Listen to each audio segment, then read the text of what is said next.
Wasi Yesu nava Majale Ova Majale Wasi Yesu nava si anything Mente Yesu nava Wonte hwe na Yesu nava Mente Yesu na na mate aba nava no menim se iba Yesu ewo mu ne de na chese nava na e de ya kasa papa e to aso Yesu no ho no Yesu nava Wasi Yesu abeduru okay Yesu waba abeduru so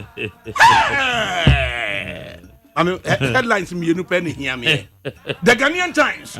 Ghana's most authoritative news paper. What's it saying? Major sanitation crisis looms in Greater Accra. Nanchibuasi ako. Fabe numame. Konebo wadi mami.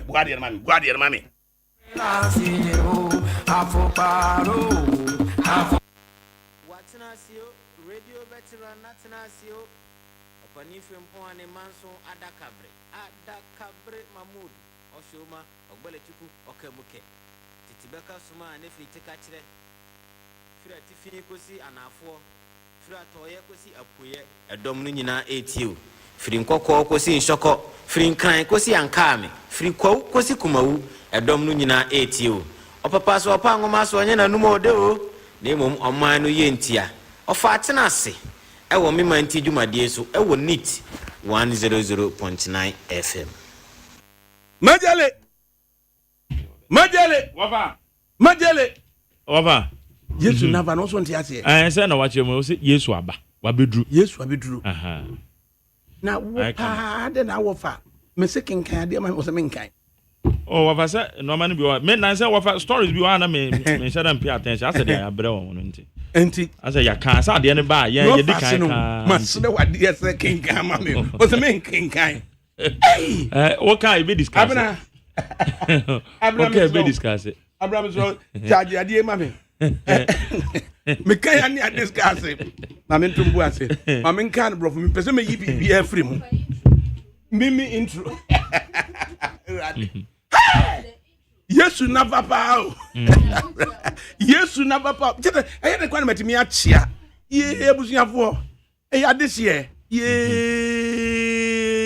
mo so aka bi se menchia abusuafo menchia mu nyina me nyina matena se me kwabro so ansa se me ne mo kasa de me ho ye ewa awurade mu na aso so ho te sen Majale ho te sen na me adom me ho ye pa ya from ya Adakabre Mahmoud Oshioma na me manti dwumade na de bre omani ntini se manitimi gie omani ntini se me wuratimi ho oman ya yetimu na nade me wura ho pa hey yam feria dia ne sa yam feria dia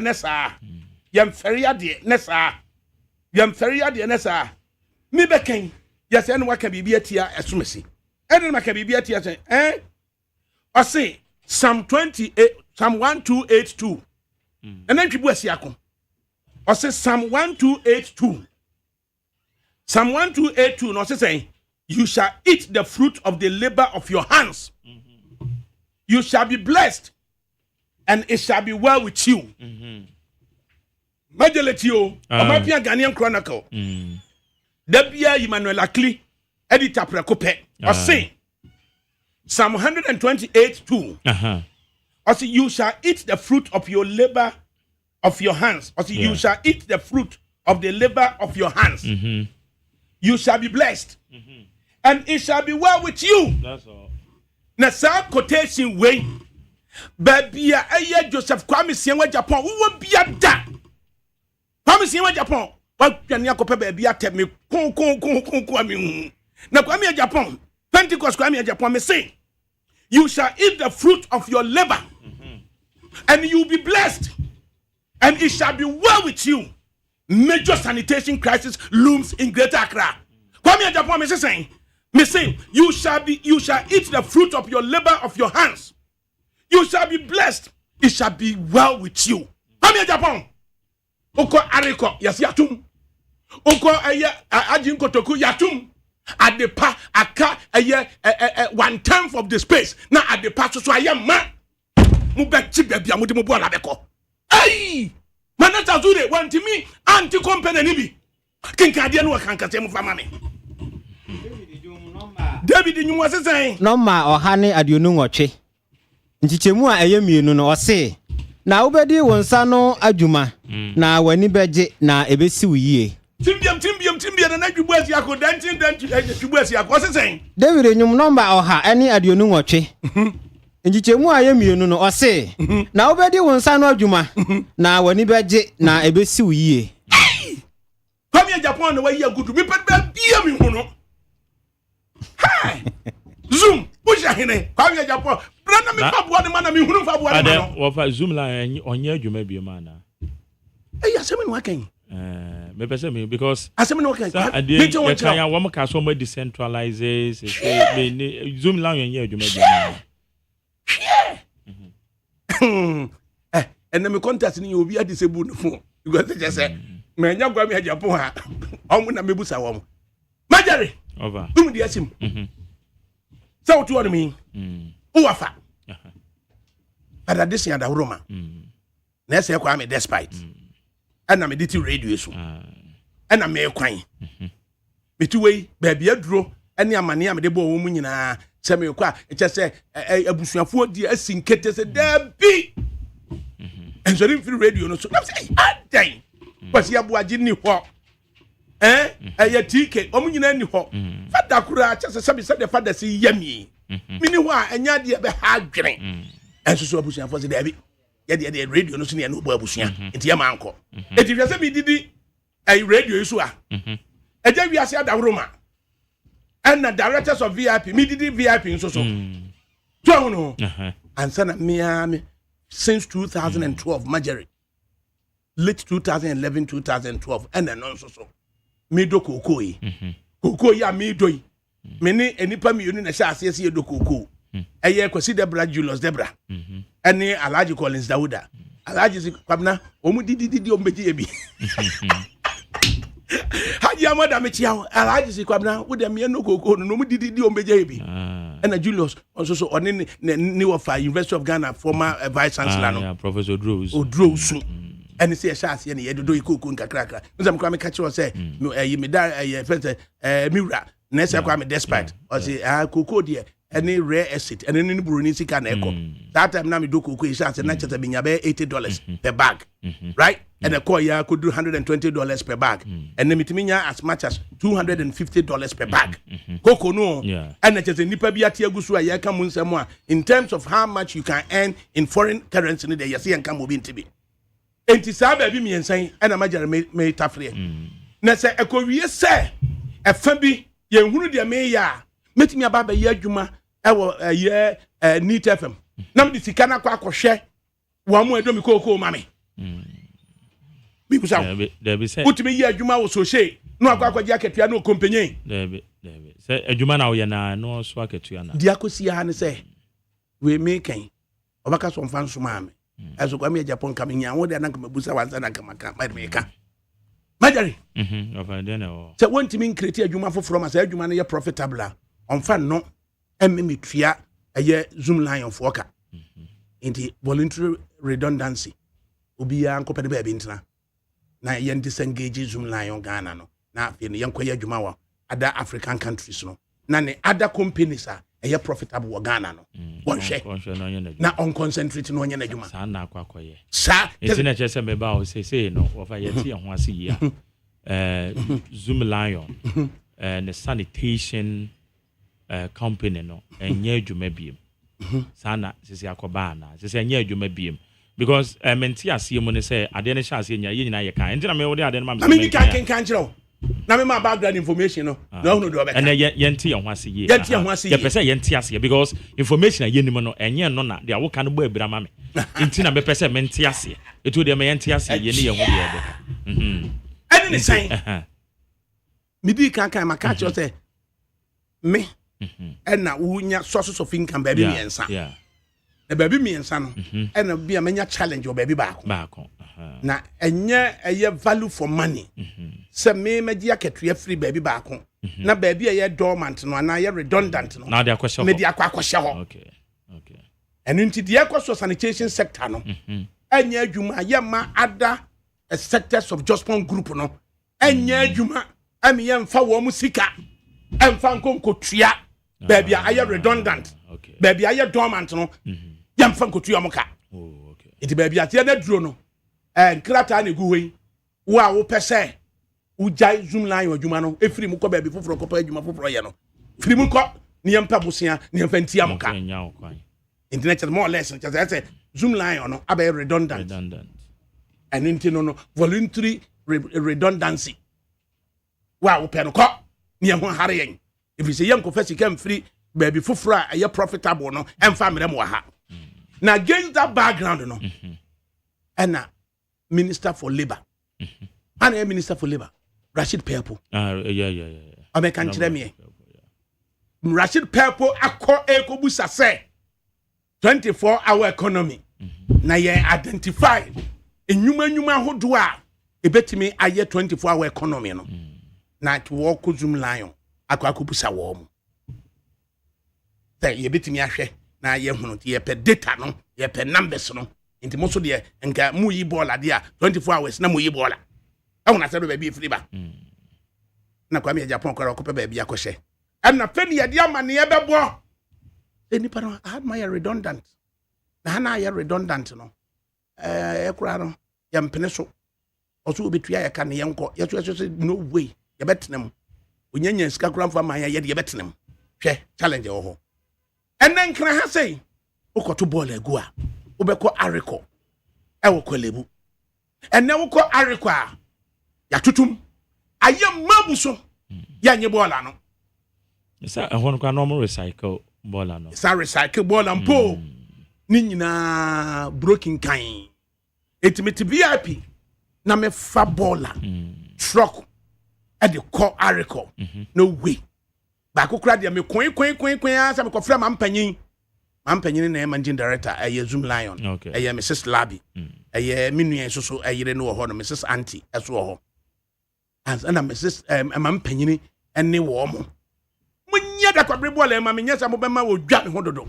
e na ariko na ball na watwe bia de company no na se da kopɔ kɔ de se MDC enyo ball ama wa ene se afi de ko wie se wa wudi wani tua ya je ball na nye yie adwumafo so ti ho ya je ball na nye yie enti me de mani kire henefa aje nkotoku me ko aje nkotoku so de me wo fa ase na wo ho Maliki adan ya se an yeso so han ma ya mantie say backlog no yankotena fie be say 1 month 6 weeks ye betimi ahwe ama backlog ye de mfidie kura wugina ye fe ne sen so pavement blocks so na what tape ball ade de agu mfidie mu na ya sort no out na we awura ha no ball na busu ha ma wo say ya tutum say ya nye ball be 6 weeks so that backlog of ball abana ye sort no out no ball no so ye sike o but it's a dose about more than we expect and unti Maliki susu ntime nye ball na waje nkotuku and the zoom noa na asan ye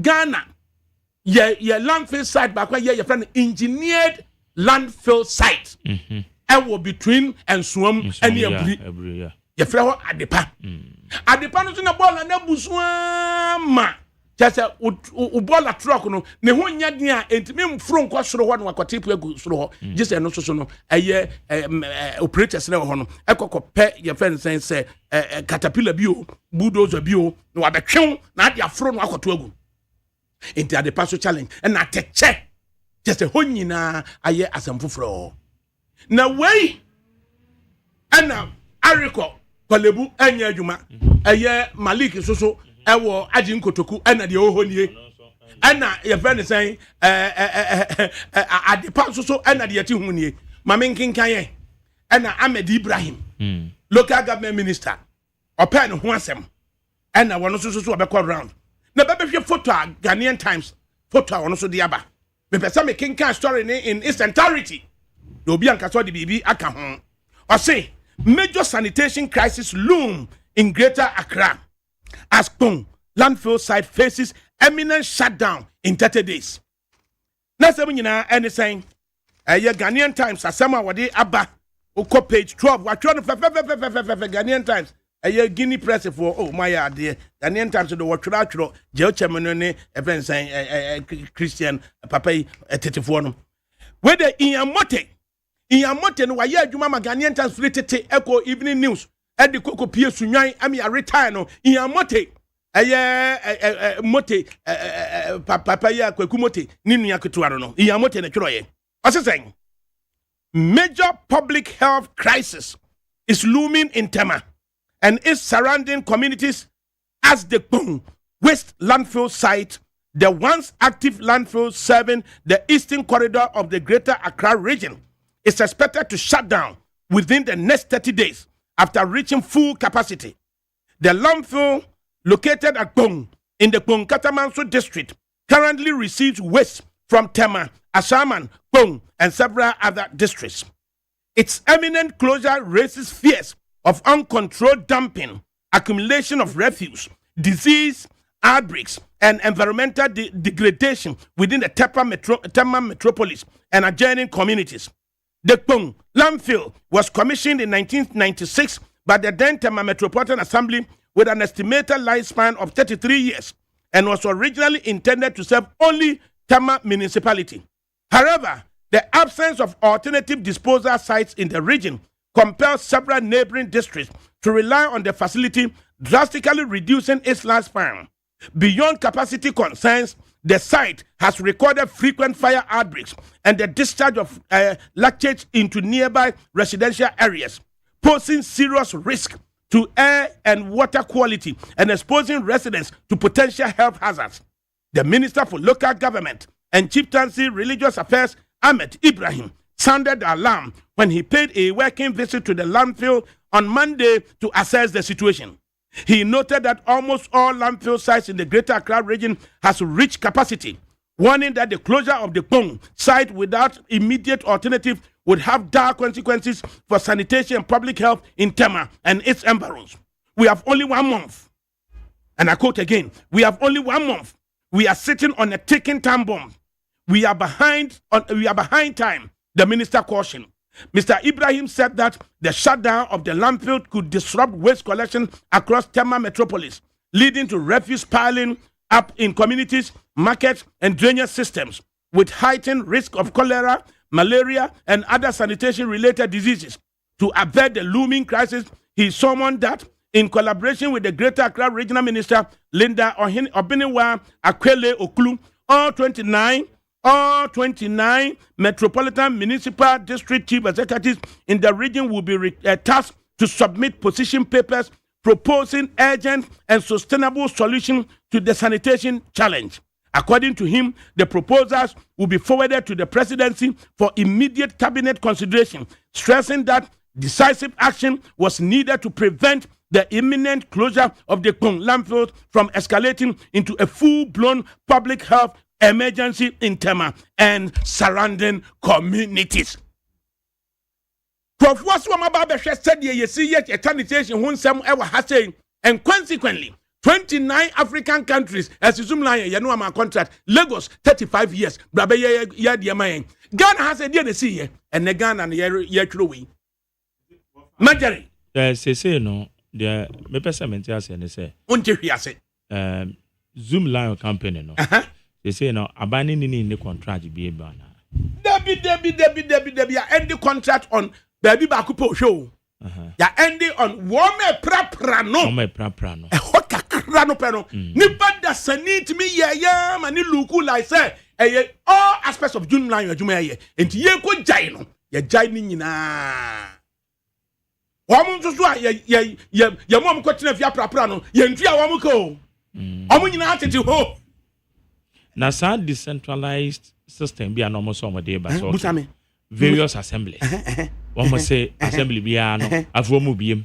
One we sanitation company for capacity for bede at the decentralized level and you could see saying because some men say hey ya can't something I say some na work and then dia ye ni mo a empemfo aka che ye ne ono Ahmed Ibrahim one of my favorite ministers many na di ho komo what she ya woman yes say it Zoom Lion so the capacity so obi obekọ assembly bia no akọ bede wo ho me offers many bebe so assembly that quite simply we say Zoom Lion wonya na adwuma in place no we say who decentralize no one assembly no abaye adwuma no okay local government minister say afen wakasa assembly say the air cosuano mumfa propose as a bra niamfa nko presidency anti assembly na generate one proposal assembly adia na meka ya na ya brofo ma menka na twi nkyerɛ o say pon landfill site no ɛhɔ ayɛ ma amache say no ma egu wono ma yare nko na etwa pon ho na pon sase pon ensase katamanso nsase wodi ya fa school junction haya wa aselebotwe na jon Udru school junction pe fare bonkum so efa agata animu ho fa agata animu ho no kokosi majon run about ho ubamu say Ghana Sweden hospital bi e wo ho no mo yes cancer and wo fa left asase da wo nyina ko amanhia malijo ai oyibi esa fa ni nipa so e de ko santuo e ne ade akosi ahya aman hwe nipa egu ansa na tema abam ansa na kon no susu abam and sase ni ade ayaton estate Salem estate wo ho eye jali ebila e wo ho Greenfield estate just no ma yaye ho no o say for 33 years yaye pon within 30 days ayema yenya baby entubola ni bi enwu biem ena memedia soso aka kire wo say enkra ha say ariko awokolebu ono so say yatum ayema ena maka kire say ajin kotoku yatum Malik or say woman here 6 weeks and suddenly ya the backlog of ball na bana yes sort out no yatimi dia ye and na zoom line no asa kwaya adepa between and someone near buri e hon so no je say butu hon so say ayema enti anya den wafa asem na me wa ni yi o me dia ne say underlying factors ne dia say ayema po ayema po no assembly mu ba bia ayema eti ye na ayema no underlying factors ne dia e dia na ama emiaya nyina ayema enei eda Ghanaian Times animu say ebedru baabi no yenya baabi mfa eno na pese me hu eti ade na asi eti wona na pese me hu ade na asi me no sata wo Ghana ha say no na wo nkran private and na worker say bon eno kwanya engineer do eno kwatema Metropolitan Assembly and yeye and na what takrade the STM for dia and na what tamale the baby ba ko pese nkran private sector tamale STM takrade STM and na tamale e hope na wo engineer landfill side and na Kumase private sector na sa ko ye bi ho adaja and na nipa dasani say obi ko prapra 3-4 hours a day na yama contract na contract ni ya chem sa yama de oprapra ye ni bi yama eye de supervise ema ni training ni bi yama ebi som yemfa nton tarea ni accoutrement emfa mano nipa dada ni se wonti ase na papa no aye Pentecost elder papa no ye kromfo papa no ye corrupt papa no tie nyai yenwu adwuma yenye sei ena nipa dasani wanya asopa Yohane ena Yohane atie no the contract no kwa ye end na ye kura ye ba behwe na ye decentralize ni am assembly na ba ye adwuma no na obi so te ne private company no so atimi ayeden ayebi yo right ena Yohane Asia Bastard Boys oche wa mo no ma ngrofo akwa che Bastard Boys no ma zoom line yo se Bastard for mo media de akwa ye adwuma nipa dasani se Bastard Boys mam nkwaje fi zoom line mam nye akromfo ye se ti Bastard Boys kura nkwaje no ma no ene wa mo ba se krom kotoko obi abu omo age omo sika ni nyina na dia na ekoso dia akosi ya ne se minister ne se yenya ba bi ntobo la ngubiam na private sector no obeye investment ewa ade ni mu no de obeye investment no woso no na dwuma efo no kura na ye tete ball no kura no ta dwuma no wo ye den wo yini safri ho because 29 African countries na wanya no eso no enough enu nti Ghana fo no mama ntua mo kana mo nko enu ade voluntary redundancy nkrata bi go obi aso so on sign ne en sign china musma ade da hono no okay nti ofa akomni nchiremo ba bi ade ababisi me zoom lion ene ye friend say aban no nsem no me kwa na e ma wan settle date no yentime an resolve ade no de wo ho say yes zoom lion abokro no a obokro no we he yente hweyo yente mpo say any of the anti-graft institutions no atwero de akwa zoom lion say wabọ man you kro no inti bra na bechirim ana bra na beboa ye twetwe mana krata bia koza na krata bia nko ba bia okay Malik Basitele wa na onua no wakogina parliament wasi ye kwa ye hia zoom la na ye adwuma no enti nipa dasani no mkodi na kire no onko pay investment me ye sanitation business organ oba na to de bia ensam ni bi ho ha ne ka no anything I would do when my make answer menka. Me say na no pay. Na me say menka because me na no pay say me hwe ya but na say me who stories be am say stories we kra am say pay attention because ade na ba ye hu e ma ye ka. O say ye kan ye hu na head e ma ye ka me ade ye hwe ne ye hwe ne ye toto oh ye be twa toto ye be decentralize no ama ye be ye say me kra say decentralization a ye kan. Eno na minister say no afeni ya 29 assemblies no this ifo ni yanko tenase kote Greater Accra 29 assemblies no omo kwatro propose as family na ye family na ye president enya ye nua Amede honorable Amede Ibrahim ko ba be church no mamu ma ye ade no atwa no so because the point is say sanitation bola ayema omo mbamba befa bola ayema omo mbamba befa ye nyina ye fie even your friend say mami twa no kran fama ensem hunu na yati hunu ebi nie wasi ya friend George Ajiman okay Adakabri. Is this Radio Need FM an Akan station or AV station? Why are we listening to these AV languages? So no. So no. Akan station to know. And you be a should be a canyum. I do not know yet to a man with any o. Missy, yes, you never. Yes, you never. Yes, you never. Yes, you never. Yes, I bedroom. And now a Ghanaian chronicles to the Amano or said you shall eat the fruit of the labor of your hands, you shall be blessed, and it shall be well with you. Ora, Okacha, you may find say, Oman sense of voluntary redundancy, no, near to Amoka, will be a Jumawa, another branch of Jospon Group, I mean, family to Amoka. No munina for munisuam kwa amampanyine no kwa kanchira no papa ye ne adwuma bomade na me adwuma nye anunti minister for labor who pay 24 hour economy wo se hana wo na wo na nim say ne no problem amote ho no minister for labor bema fefe Rashid Purple na wo se wo ko na wo nim say asema amote ho no we no is it peculiar to Greater Accra na wo say den say nje peculiar to Greater Accra say ka sanitation na enye nkrampe ne fiwa ese Kumase de etesen nkoko de etesen Kumase de Zuba se men kan kire wo say wo ye na dwene say ball na kire asem no ha na dwene de wo ko tututufuo wo se wo anya dakokra na nso na yeda so ko tututufuo wo se telephone calls ani abodina keka amemani abre Zuba so Kumase Metropolitan Assembly say wo so ko tututufuo ase ejaja o ma tututufuo da tra ba bi obotie do David na say wontimi ntu efiase a tututufuo na go to o ma efi go ho wontimi entu ase a ebesi na kwakwa tututu fo so wontimi ntu fi na ase a wontimi ko tututu fo etane de na mema no wo de brebe go no so kwa because efi wo ho na so kwakwa tututu fo masre sa wodi kwadwo mafo ana Zuba ka che kwadwo mafo se wo ye na dwudu ko tututu fo wo na da ko da was the press about so was ja miss wo bi na ade ndire be ma society ya timu na se tutu for you say vices or solicit kra on the cable kra na ye chi no eye de na pedia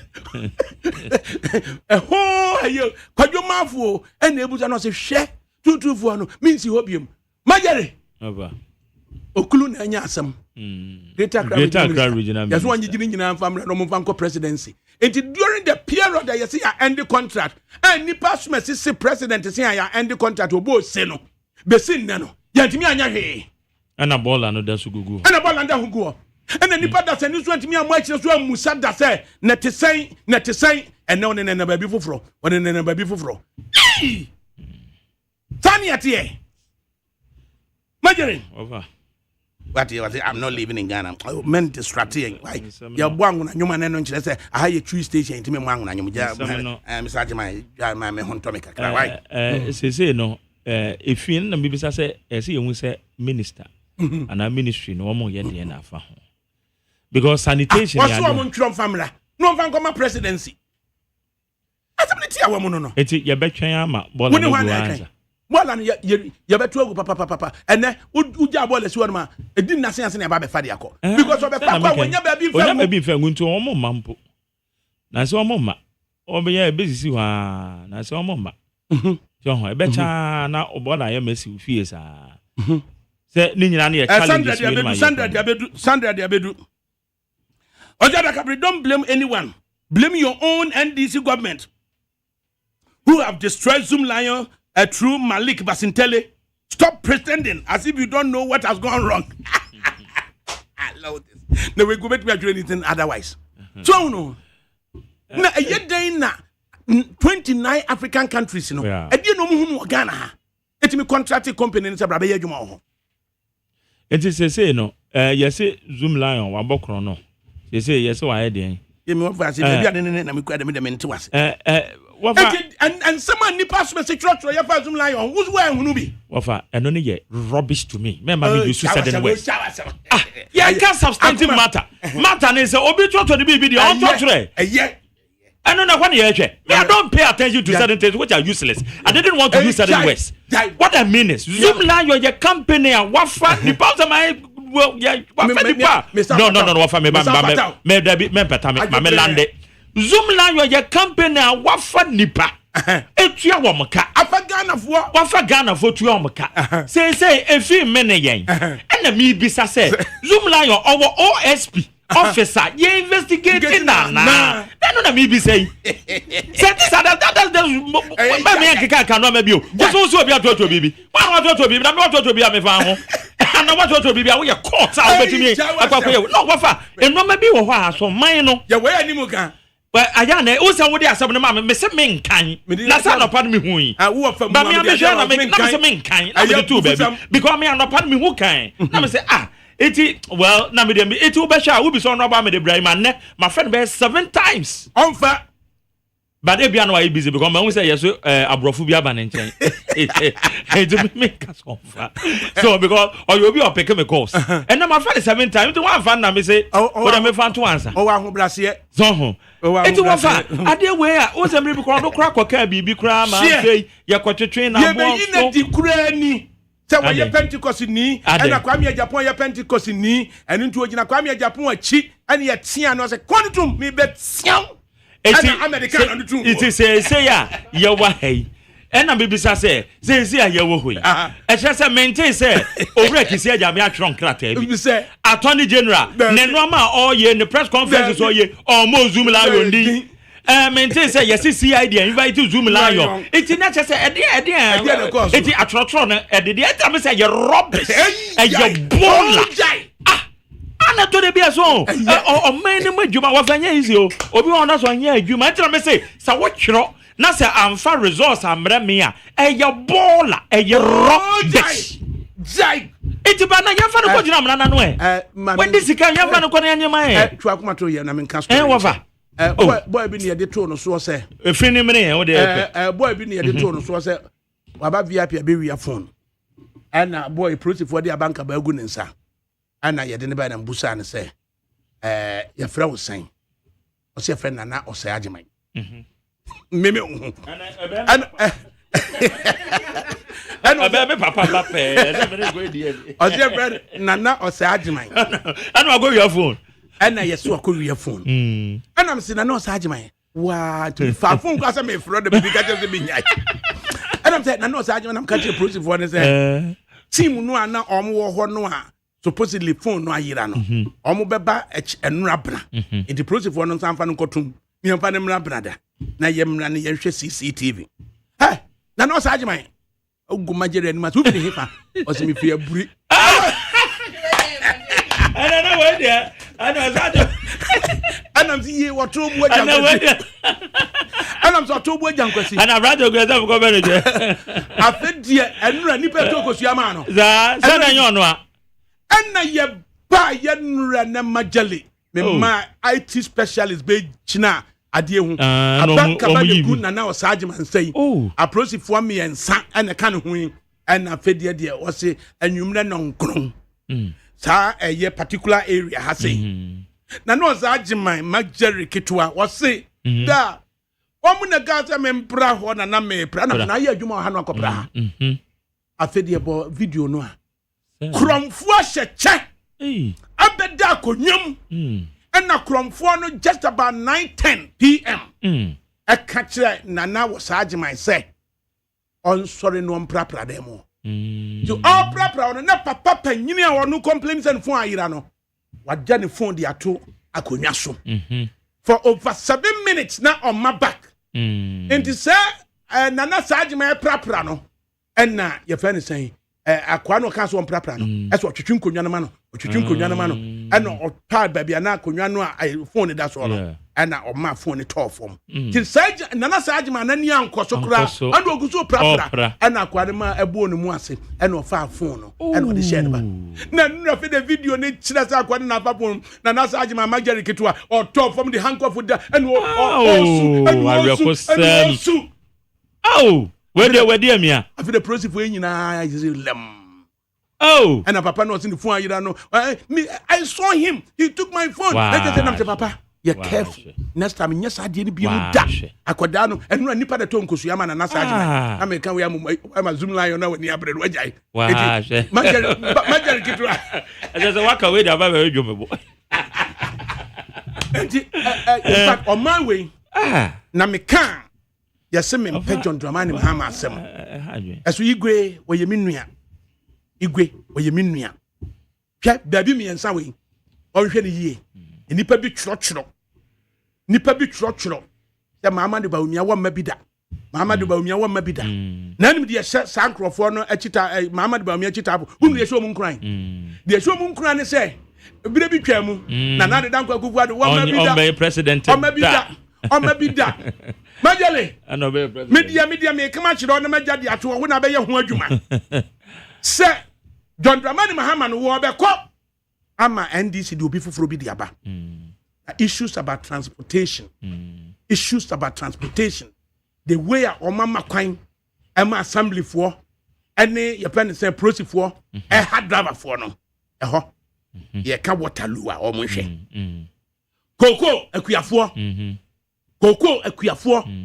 the way our nsam enko ye no ene 25,000 2,500 no and you equivalent about $240 $250 yeah abra koko kuene no na yetua na ka be $80 $90 $100 $110 $120 ho ne piki ye enne sikana wo so de be man no it's equivalent of about $240 $250 but in chiremu bi ankoi na agent 3 ha no the woman say sanitation can undo NDC government, whoever takes over from John Dramani Mahama.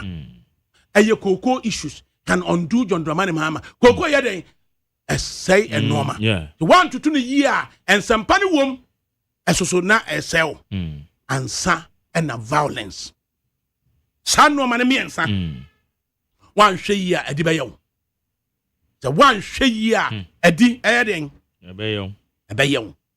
Now what can no be free said there umpire some and Sandra Kraken was it just a Miami party for and a walking can edico.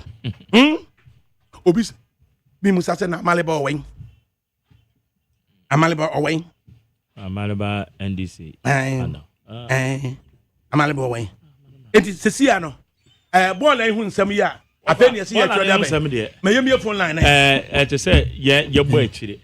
Ivan Sopoku say, Abam Papa. We have not seen anything yet. Now, Dumso is also back. John Dramani Mahama had the nerve to call Nanado government as a bamfun. We will see who is a bamfun for real. Anna Odebaye. Dominic Danso was a good afternoon wafa. Anna Odebaye. Gojo Amedome on Facebook Live. What's that cabre? The best afternoon show host educator. Welcome. Anna Odebaye. A sleepy Richard. I see aka Akafia Wafa. I'm watching live from Kanta. My greetings to Boache Jako. And Ruhia Bawa. I see Ghana. Anna Ode Ebaye. And Sandra Banafo Yakin and Kwajamidom also well Ghana. And Ode Baye. And Kwajamidom one can be children. Umma Abbas was assalamu alaikum Mamadou. We in the NDC are bringing Honorable Johnson Sidin Ketia to the NDC and Ghana. And also Odebaye. You have phone line way. Na say Zoom line on I was say afno no. It all concentrate on other non-sanitation businesses our Ghana ha. Na your friend is saying why there be wa concentrate ewo African countries 29 no na afei no yemfa non sanitation business wo Ghana ha emom generate income yemfa nkotua sanitation for neka no way yes sir ya the people say be go say monsensan na magi voluntary redundancy mo say monsensan na monsensan ya na mo ampesa mo kire sen and say Rashid Purple wa ko say events baby etuatua 144 that 24-hour economy or ko hwe say omo betimi aye 24 hours ni be mu sabi ohene ne ye twa na boa so yi na wo fiti ko tia na say na kure mudwo ya twa ohene boa so zuma adwuma mu ye twa na boa so ba ye tugu I've na wo Rashid Purple be say na betimi aye 24-hour economy and he said Ahmed Ibrahim local government minister one also say in 30 days Greater Accra has especially Tema Metropolis and the surrounding districts yenya be bin to bolengu and class so ariko aye to bolegu okolebu ayema yatum ajin kotoku almost so yatum for 40 days and adepa ehwa ayema ema wo fro ball abrosan and then what me discharge ye ndenie 0302 25 7902 0302 25 7902 0302 24 35 40 0302 24 35 40 Comrade Kwame Jampo me mo atena se ja Dakar be na ba je won ti sen Comrade ya yo na me ba ya dwuro ba bia Comrade free by free MPP na free CPP free CPP ntia na de ya friend sen CPP abeka Comrade ya mo atena se me ba ne ba be ka ho asempa ya mo ha Mejuso. Ye be ma ne fro sen Me di to ko me ka ta ama. o mientie we Bola asema u kana mi kan asema ka ka fa. mientie U ba asema hanu mi asema hanu mi wo.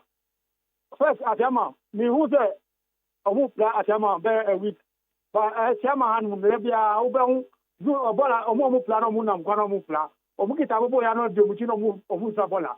Ti sa bola asema mu ka se bola na mu every concert na bola na mi hu bida. From 2024 ata bola u be kwa asema bola bu bebre. Bola buwa bebre se fi ata de na mi wa koso wa tema ha biu mo ufa mo na mo pa na mo mo bitana mo hie se ata mi kan mi bo na se koso wa tema ha biu o mu pla pa wa tema ha o mu sa bola no ko de bia e di sa sa na mi kan mi ne be ata sa mo free by minister no say ye pra shama no ye be kwa akoto agukpon na kpon ayema na we didn't get it wa kan dia wi wa kan dia wi owura wa kan dia wi me en kan chiro the minister ne kan minister na e kan ye ne e kan era mi si 2023 atama mu pla ha o se mu pla bo zura bo pla de bia mu pla kwa mu pla enu o say baby o se baby ekoto bo la guo na ho ayema ye nya baby ntungu ninu aye ti asem ni ye o se baby ekoto guo pon no e ho ayema in 30 days ye nya baby nto boala ngu tie ni ye mi trewa yamwa ha hello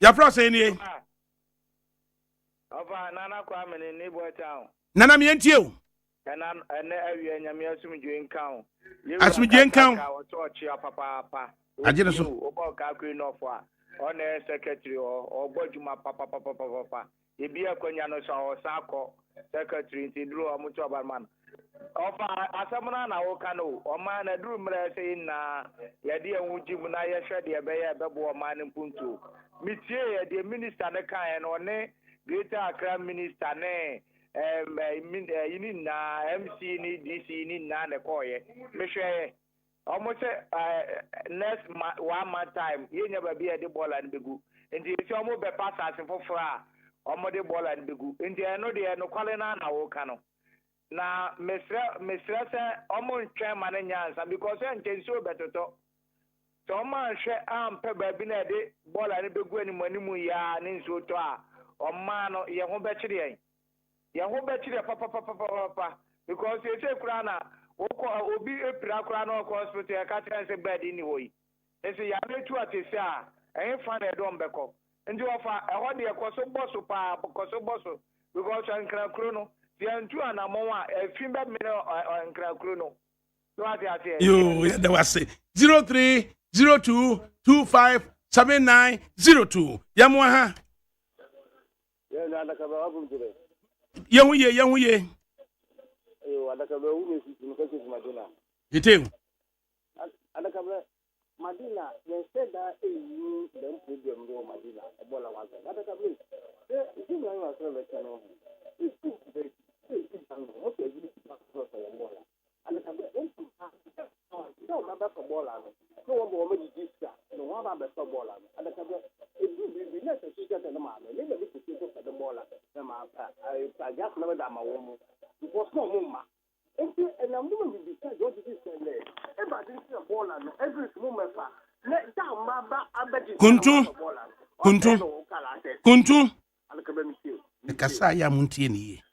And you will fear ball, I would see who wants some the eka.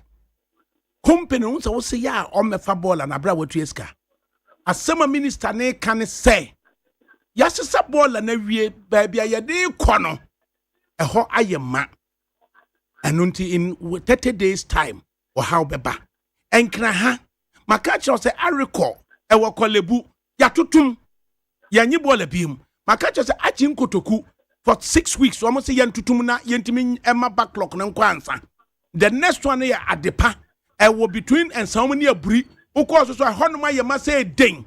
Until there is an imminent crisis, and none a minister ne can. It you bet me a farball of fear, but ye never been found caught. Na company no a private sector while leveraging on private capital edi ye adwuma no enam anipa bi ntro ye no e ma government nso so okay me kura me no aye say me no atwam ne ye ba be ye ne ye de akwa assembly no company ne o say na adwuma ye fo nya adwuma foforo nya sika mfa metua we mu ka bra hwa ye redundant etu omu nyai no ntu omu ka no omu ko omu so so omu nyai e na aye issue. That is what we are talking about. I said, them baby, I want to ball a wing. I tell you, do like no manage with me now. On an idea, yes, on a manager, on an idea. Aha, only an idea. And the CC, only abandoning your food. Anna, abandoning your problem, also near abandoning your problem. Anna will be a church, some like your crumb food, where you're corrupt, where you say. Now, when you will be out here any dealing, Yama, other people may, those people know I'm away. Woman, no, at the cabaret. I can't carry pa. We do. The rest of the day, at the cabaret, and the rest of the day. Special procedure on the Bibian woman, the pen on that. Oh, they shoot, they have suffered for one more corner, and so on more corner, and I say, William, you will be not on church wrong. William, finish the million, you can say some amount of actual imitation, and for my son can follow. Zoom now on the field or to Concordia. It is the other one book for Noah. Maybe first of all, unbelieving, and let's see at the full moon. Then you should have a one for another more corner. That's more more on the room. It's not just a man. What's going on over the issue? And the cabinet. Mr. Basintali, come on, won't pay who could get the actual contract. If you should be a Basintali. Mr. Master to Mama, who walks from what your mama will say to go home. Look what would it be? Everyone says to him, let him go and say, you, let your presence and overpower. Mamma, name Paco, and Bambo Party, my young. John, so won't call you ma. Manchester is a man of this many seconds. I don't know, so who was him anything. What's the last time? He or not done, of course, farmers for 17 woman. And I come and that's what say, or to call on them 8 inches, or to call an edge man. What to call a village when the farmers walk with trouble and trouble. And you won't see when I down on. Who wants to run that? You won't know therefore. No put him in trouble. But I use this all. Class here too. And you catch him at the talk as well. And so I come up with my job. And I come out with a down between. What I say? It's a run that village money there. Run that and you're a condition to question. Farmers will put him to the cocoon. That's how the pay their cocoon about possible. The cat are so many farmers who have muscle. No farmers who said, I don't know what in the past. But what topic? No one walk for gun into the level of no kaka. Memena, one could school down about Otto, that was from Wusu. No, Mr. Mammy in Yabutan. It's a one yabi can the moment. Okay. Now, you had Nibawa 0302 243540. Yamwaha. Hello. 0302 25. Hello. adakabre nana mo akomi antie o ewe nyame asum bi enka no wa pamfo ewo studio wo fa adakabre de ekofo ewo zoom la yon ho a da bia no asi ye ka zoom la ho asembo no fa aya na enye me de MPP eba bamfam 2017 and so wo saa yenyan santroni eka papa yin wasem saa se yenyin adwuma mfiri nsem o yenyin adwuma o na ankonkosia santroni kruye na entity ba mu so what is the niesi zoom la yon ho anne zoom la adwuma ise na adwuma o jebi atwo anne enipa bi titi fe omunya adwuma nyi wo fa zoom la yon adwuma we wo na eprepa emonte no omo so ahima ache no akopra owia no koda fom anye do in the whole day just 2 hours for no mo ya adwuma no ene etuamka kese ne efi amene yo awaga na ha kese bola amene yen ese zoom la ana to the conference room or no private west ya nko de bo on mine no na sense amanyo sema obi ni uni awanyo sema akoko yegu adwuma nti na we cost no ye be wom di omo ye no omo nyai ne papa ne nsem mi na adwani dwom ne gana fo nyai gba mi nya because ne efi e be go inso de to ebi stop na se kola ba kada fana kola be kene akuye nti o mampan ma na ho sa pasintele na o si we twesa ko tetin no office e de ne bebo man no en fashion mama no adi o yene ne bebo man ne zoom la yo okọ amano no foreign countries a omo sa no soro na o ye gbemo amano ne adana ye adi ye kuro no ye kuro ye kom ni ye gele ni adwuma nka se ye potet gele ni adwuma no ani ye kuro na so ni agi ahoho adwuma atum ayo man ye pani ya na se aya ahoho ne ye ko fori en pe ofa aya ne aya ya sega ni be pi adwuma ne gele ni ya be pe kwa mi so obe gele ni adwuma ne se ayo bu ni adwuma dia ade de ye bo ho ban ofa aya ya mi hwe ni ye potet ye de ni ye ya kede etahe ya enko ba bi but we fi amano ne be gbe no o me gbe no en fa so me ko so no ko mu krom den de ye chini ye de ye tan ye de ni du zoom la yo papa ni papa hwe modin papa we bo hwe papa bo ye bie se kan ha ye nya ankra nko no bie enyuma sta na ka fa mabunu sta ofa anka unemployment anka eso ate ofa nya me kan o me che right 0302 257902 good afternoon be man patcha frost wo fada gabre Mitiamu.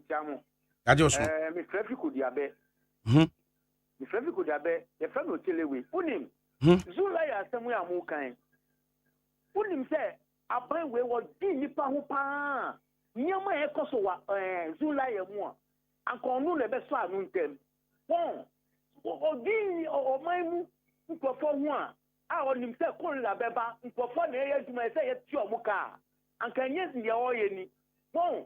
Na omu be power no omu ko ka tire koko fo se ye be mamu se ye be mamu so omu ba ye no wo ni omu di ye tu lion fo no ta na omu di ko ye koko afiafo no mi se mi ni koko no bi nsu ni omu ye koko afiafo no aya me ya because mi wo fa bi wo bi mi na bi wo bi and omu en ko poku dum omu wo yin samshain no wo yin atofasi o di ni take sie na say you say cocoa board for market stock card then the 50 ati tabo mu o kan ya dependency in penifo dependency mu de bu ya penifo beto omo mu do enu do mu nya penifo eno mu dia dada beji eno mu si na nado ni simu o tin atofa si we but me didi na nado atem mu de ya taso famanyaba manyaba 0302 243540 Yamwaha.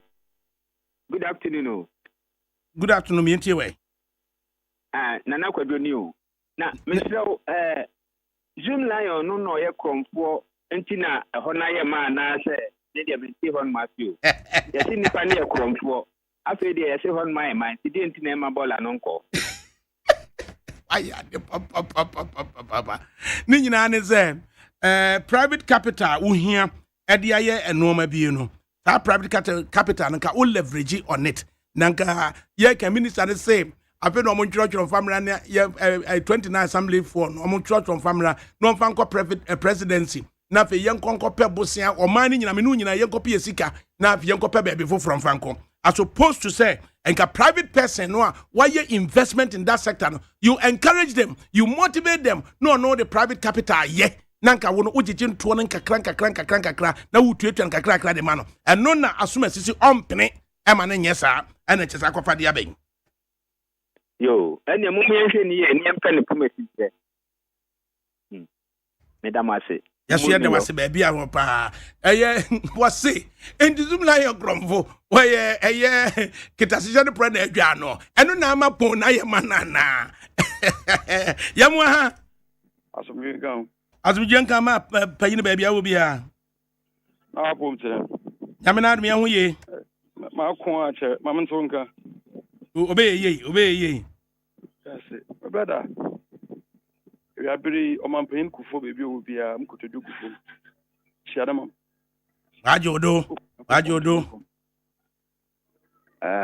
adaka break Dr. Sianwe Japan or the Pentecost yame da mane baba no na too late President Kufuor time no was establish Zoom Lion and this full support penukum or chini for ma mo bi kra ka there cool see oba china kun ma mi msi mu kwa ka chale Dr. Sianwe Japan and this ran tell bi o ho a wenyawa obedi wa wuti e careful adaka brinya na china bi mo fase kwakwane ncha wo ka gisika wo de ka campaign and this mini ya na wo solitian sabakaya na wo sena na kune don ko form company no won collapse Zoom Lion baby ana na kune do ne ka obi akomo fa ne sie yi wo de attempt wo ye wo collapse Zoom Lion anya yi and odim na won na mase wo ko for sponsorship na won na mase wo ko Zoom Lion wo ka gisika wo de ka campaign this for ana wo di demand na do buy na do buy na yesan MPP fu binom criminals bi wo mo osole ho so the same thing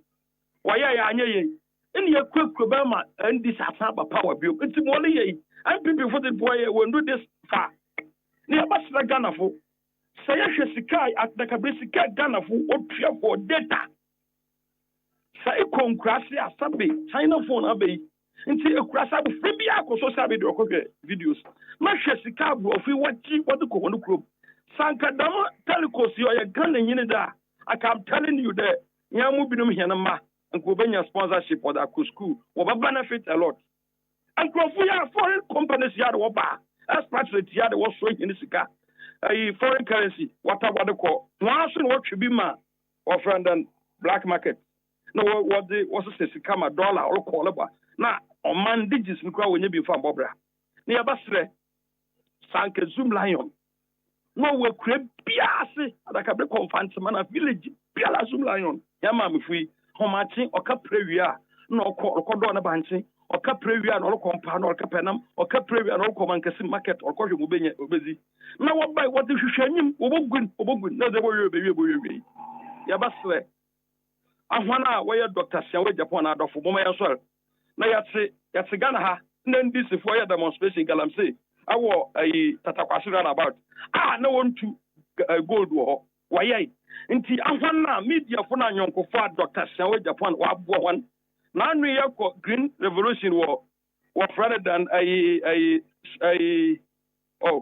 adakabre cap 60 years ahia wo ko yi Brazil onyanko for sponsor wan Brazil nti da bu krofo ina ba se bo me kan hen humbom na ya so ne defend Dr. Sianwe Japan na menyim da owo bi e onanko onzi da Ghana nyi bia na banya ho faso dan they about to have many selfish interest. Media people, I can say, no, I won't go for blackmailers. Many our story, some of them are much of the Gwynimasi. No, any security agency, Bisaka Bako, no, was a sassy, a push agenda, or by a bohunan, or by a button. This is what is going on. Now, Bolan, I mean, I'm going to Bokumo. I found so, what do you want to say? Or Bian Sabakana say, but I say, 0302 243540. Yamwaha. Hello. Panyin Pacha Frosting. Papa, we Pacha Kwame, I don't watching. You have a Kwame, me and Tiwe. No, Papa, Uncle Ponchel, one of producers, ever come to a pump. Yadamasi, any mine Honda Junior, Abibiano, and I'm Okoma, so I'm Oka Honsa. You offer, yes, baby. Good governance, Amambu Papa. Now, good governance, and it's offer a man for now, yet to Aba Ama yɛn mpanyinfo a na yɛdi kamfo no a wodi yɛn nim no ɛne sɛ ɔman ni problems ɔhaw ne ɔman ni mpuntu development ho nsɛm wobɛtumi agyina ano na wɔn aboa na yɛasɔɔbo na ɔfa ɛmi sɛ ɛho sɛ yɛn mpanyinfo a yɛto aba ma ɔmo no ade kyɛn ade sɛn yi ɔman ni problem ɔna ɔman ni haw ɛda so ɛwɔ hɔ a yɛsɔre a ɔhaw ni ni adwuma sɛm akwan asɛm ɛndɛ ɔman Ghana afei na yɛda so ɛyiyi akwan wobɛda bɛsɔre ɔman na baabi a wote mfuturo tum ɔman no nyinaa yɛ mfuturo nsupa a yɛbɛno yɛfrɛ no sɛn transportation fuel ne adeade nti wɔfa nea America ne sɛ yɛka good governance a ɛne sɛ aban a ɔmanfoɔ no to aba ma no ɛbɛtumi ahwɛ sɛ ɔman ne haw ne ne mpuntu yɛbɛtoto ne nyinaa na ɔmanfoɔ no yɛtumi ahyia the good governance amanbo papa a yɛhwehwɛ no sɛ mɛsɔre na manya nsupa no na mɛsɔre na mayɛ me bɔɔla na ka wɔn a wɔsesa bɔɔla abɛfa na wɔn nso wɔnya baabi akɔto agu na afei sɛ mɛyɛ bɔɔla na yɛnya baabi ntu a ɛngu a na mimisa me ho sɛ ɔman no a meti mu kɔyɛ na mebae ɔman no a meti mu no a ɔhaw a ɛwɔ mu nti a meto aba ma mpanimfo sɛ wɔn bɛdi anim na wɔn sɔɔbo problem no mɛtumi ato aba ma mpanimfo papa anaa ɔfa yɛmisa yɛn ho na sɛ wɔfa wei mu yɛntumi ngyin wei mu ɛnsɔbo ɔman no problem a ɔfa na sɛbe yɛkɔyɛ na yɛbae ɔfa ebi yɛmisa yɛn ho sɛ nneɛma a ɛsɛ sɛ yɛdwen ho na yɛbɛda bɛsɔre na yɛ mmaa na yɛn nuanom ɛrekɔ ntoaso school ɛrekɔ ntakɔ a ɛhɔ na ɛsɛ sɛ yɛnya talent ɛboa yɛn yɛnya talent ɛma wɔn bɛgyina ɔman n'anim na wɔn nso wɔbɛkɔ ntakɔ yi na yɛbi kɔhwiri agyina bi kɔn ho yɛkɔtwitwi sika violence a wɔfa na woda na wote wei mu nyinaa na obisa ɔman no yɛkɔ he ɔman nso yɛto aba ma mpanimfoɔ a wɔgyina ɛma botaeɛ nti a yɛato aba ma ɔman a wɔfa nyankopɔn nhyira o yɛso yɛda wase 0302 257902 yɛmoa ha hello Pacha yɛfrɛ sɛn ABC because we are better. Pacha me ntio Ofa na wapum sɛ me ho yɛ wɔ awurade m yo nyamisha onye odame and my Jerry you are Shama to chia or communication officer and Baba Sadiq incoming MP or Okafe Central Ofa me the kaka me can say pamnu chamnu president and a pam for a class maka and suminre almost an zoom lion and quatrase no almost an trust na say nyima ba kun bi na enye or agreement wa me pacho almost a man under contract and a businessman amwo o man we mu me say Ghana politics no a dirty game a ye bo o man we mu e di we business person men fa unko bobo amano amanoni and I say don't involve yourself in like 30 partisan ekos o mawem yesremo enka zumna nka wodo ho abawe ba unko nche unom kotwa picture unko program na abawe super unko mche unko enkotwa program enka otawe na empa enche yesremo businessman work o mawem munya botre because o mawe politicians no omo no mihunya me politicians no mo anu enye entisa America sa ada jurisdiction no sa Ghana party no game aye born enye obi hwe se aha no unye ekosokura na eye obi okay 0302 257902 yamwa ha mejo to ofa ye asafu mami mi entie ho ofa no question Ghana ha kwakọ ese se ye da o maye juma se individual binsa na so ye juma no ha na ya nkasa san so reche ho etie nipa no nso se bro ni bi na nkede se ne nsa aka obi edwon mo be so ya kasa se ye nje juma ni fi ni sem de gerada e se je zoom la yo modin bo obo e wo man mu I travel outside the country etina ko ye juma ni bi ho ma bo na ba so na ya nkasa ye diem a wa fa ya nkasa Ghana for ma a mo ye juma otiom ka na to mo ye papa ni se ne bola me ne ye kwan na wa ye If you sleep in your phone, me the encourage you be almost on top of a penny, fine sentence, and some of the sentence, obey your crime at double and Canadian or for winning a minute. I mean, count on of mammy 0302 257902. Yamwaha. Sheikh Alhaji Mahmoud Adakabel Frimpong Manson Elias Nzoma. Nam. Sheikh Juma Bokodi. Yamoya were radim. You ready? What you do with your chair? Kasani Nayananki, you will be seen, said the old. Uncle Pone said you see Bubia. The Yaman said, Yajuma. What him? Basintali, and I'm more can I say. Or watching the Brabwa. Or more brother. This is our power near the didn't have a share. So one more brother, mother, no be a Juma. Oba Salutuno. Maybe easy for you in a young one. Yaji Omoya Papa Ganda. Son of Boba Power. And so I could Tiani Bomoson. Because the president Nankasa Yaya president. So could you know, Bonananoichi and a Coco and someone 6,000. And said, now the total to 6,000 almost. And now by really. Now, so we deny it. You need to say, yeah, the young vessel. All cost you would not need you. Okay. For we are campaign so nama Baumia. This is what I compare about me. 0302 243540. Yamwa Alhaji Mahamudu Adakabre Frimpong Manson. Assalamu alaikum. Wa alaikum salam. Atakbi. Allahu akbar. Minu kasa sesiano mejina Allman ni fia ni mepe National Chief Imam. Akwano tutu odwan waba. Akwano tutu odwan waba.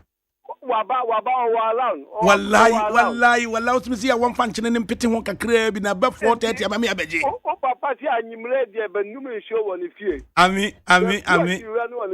Alhamdulillah. Bientio. Alhaji Mahmudu.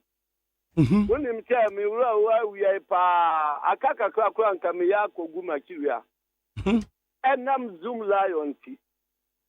Na dia hu ya otan ana koso my Ghana hanum. Alhaji Mahmudu. She zoom lion ne branch no a wo kwalebu honum side no odogo no honum no. Ariko. Me say last year ko honum sila afia me see unim say waste nyina papai otimi di bikraye agabidie. Wa hu. Ai, yadi yadi tutu cement. Aye, kama say. Nadia o tiny ahuya, papaya gima o yama o my Ghana. Cha obaku kwa gina se papai, sebi o se o yakrofo. Wa we o mongo anase o aplo na ko wiaye. Wo dia na o ko wiaye. Aya ya sore ate Ghana sika yesika. Wo sika wo sika se na kwatu bank onu ma obi akoyi. Wa adia ye no yantimi nkwere ni mudawo. Na ya best His Excellency John Dramani Mahama. Missy Dr. Sion de Papaya Gima wo yema o my Ghana. Who say South Africa kro mo friend say on be yajuma. Who say mro funu nyina hwe papa ni te say almost o kan ya hwe papa. Adia wo ya kra the minister by na o say ya nya ba bi nkotu golando. Ma o mo ma ya nkeka asema wi ayu. Na ya betre o mo. Asema wo between o mo ni zoom lion nyina. O mo kwatena ase. Na mo nkosi asem no. No, mama papa no kwena waje nkwa peko papa no oya ginkwa magana fo enti o mama papa no kwen na waya na agima adakabla ya chon wa kibli man fie amekia makunta Boniface mekia no pa Abubakar Sidiki you me ware ni aba ade owura ya hwe yen wate ana mesumi nua no Abubakar Sidiki mekia papa chairman of the United Party. Two more callers. Now, you know, Yenman and Penifona Transi, a handsome engineer and Tribu Siakon at Nase, sky blue shirt papa bi ehye no ana ja frugu no so CPP for so de CPP for dem frugu ni akokokora ye popular Ghana ngrofo nim yamwa ha ya ye be ma na dia na ade by frozen ni ya fra me kofi bedo ye president now to say handsome why engineer na dia de waka yo mo kakra wa papa enquire de me who dey your time is I go don't time you okay adaka na ni ho bia na ye alan ho na o ko record do atem di bi matema na o so be head be born ha say sa ana monne say ala de manti di na fu na nam fu da wonti no kra no ebema dia adwene nipa benya afa MPP hu no sa mo sa ne monne na mo de mo ntitim gabi achire da ko na sha ase na mo atitim wa na ne party na edija na mo de mo nya botre mo ba hu die besie Kofie aha ye we de chese me wi arma to credit the amount me fa credit nkaka enra na dwopa me fa na krom ade ebesi malejo na the way ya kwan no de bakata manso na very free katamanso ba malejo edi wura mu Greenfield Estate ewura mu Salem ewura mu ya fen say chese estate ahodo de ba school junction el malejo na say Kofi say mo develop one mo sa Mahmudu naam Mahmudu ya man de ya sudi ya wi ada boye no me de asem no nyina ne say abrofo and develop technology bia ya de be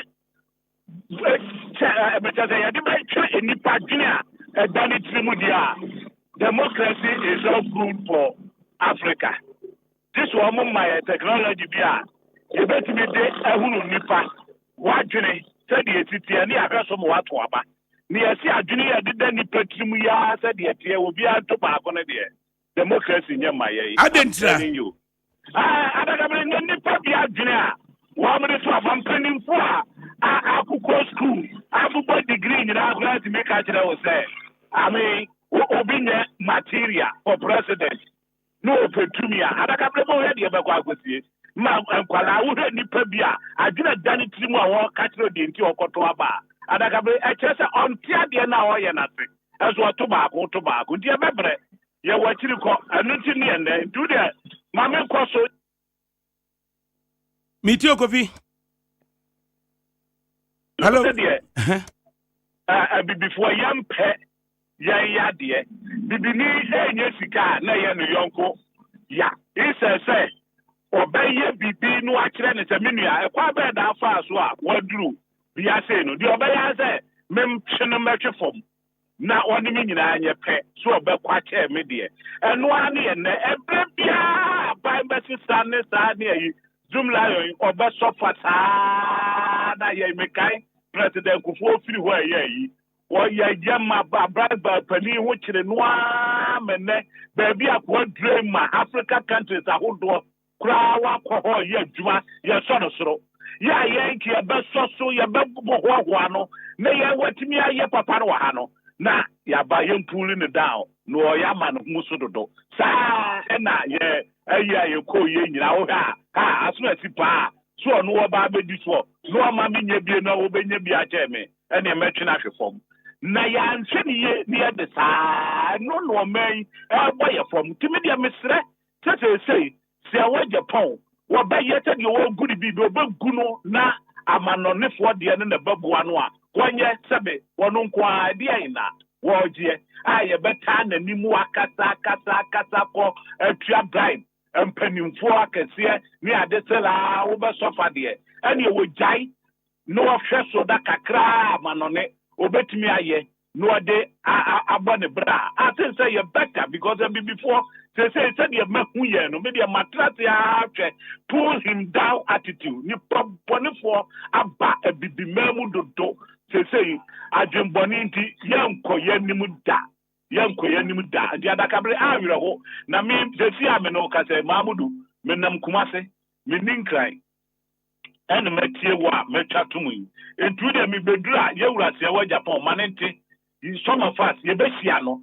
ne ahwe na de wo bia mamudu se wo so a watie ni ye no amaye dosia ni ye ne ahunu de be ya e be koso ntime nka menwa nyankopon hira mo nyamen kan ho kofi ma nyamen kan finally when na eba na fe yemra dem yamwa ha Obada kada ka me joso ye be ma ne frost ni big palo ni me ntie we oba me pacho me pese wo bisa ya me pese me bisa se osima si nensem na odi ba bonten etrofa zoom lion ho no wanya mre dia betu edwa ama yehu se ensem a okanfa zoom lion hu ni ensem a zoom lion yi anu ni ne yatimi yehu se asem ya osima si choba yi enya no kre kemia na akoye se ebia ubeba bia no zoom lion afa de nkwa na obeka ma yeti ba ensem osima si cho no mo ma ye nti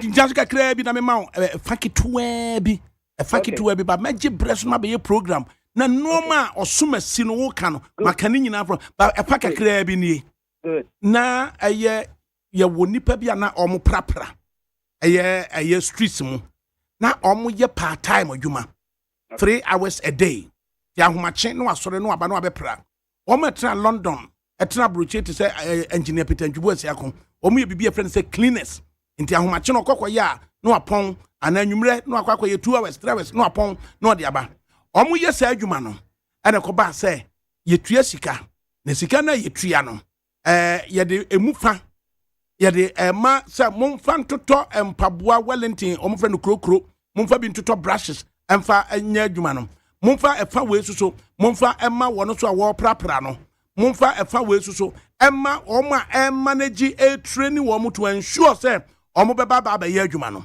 osomasi ye fe ne Manase Azure watro say enkrofo no ye adwuma e wo ma we mu a na ye de sika kete aniwa de ama wo mo at no point ena okirechire mu say na ye part time cleaning no mo ye no into obi ye Ghana ni no te ba bia no say adane ya mire wasa ya mane ye adwuma na bosome so a ya mane sika kitwa bi sei ehun achinyie bye mama wantimi an clarify say eye part time cleaning job ena wo ye na nye full time employment ena ye tu ankrofo eka ehun achinyie no ena ko ba say enti me da se wo ho nsem say wo church mu say ya obi oti abonten no eti ase yiye na ade ba ko a me pese wo say de to zoom live anim no say me so na expa eye ku a eye bola contractors nyina association ono da no me say wa me pese wo bisa zoom lion say emwo be na watini di expa nim ama ne members a o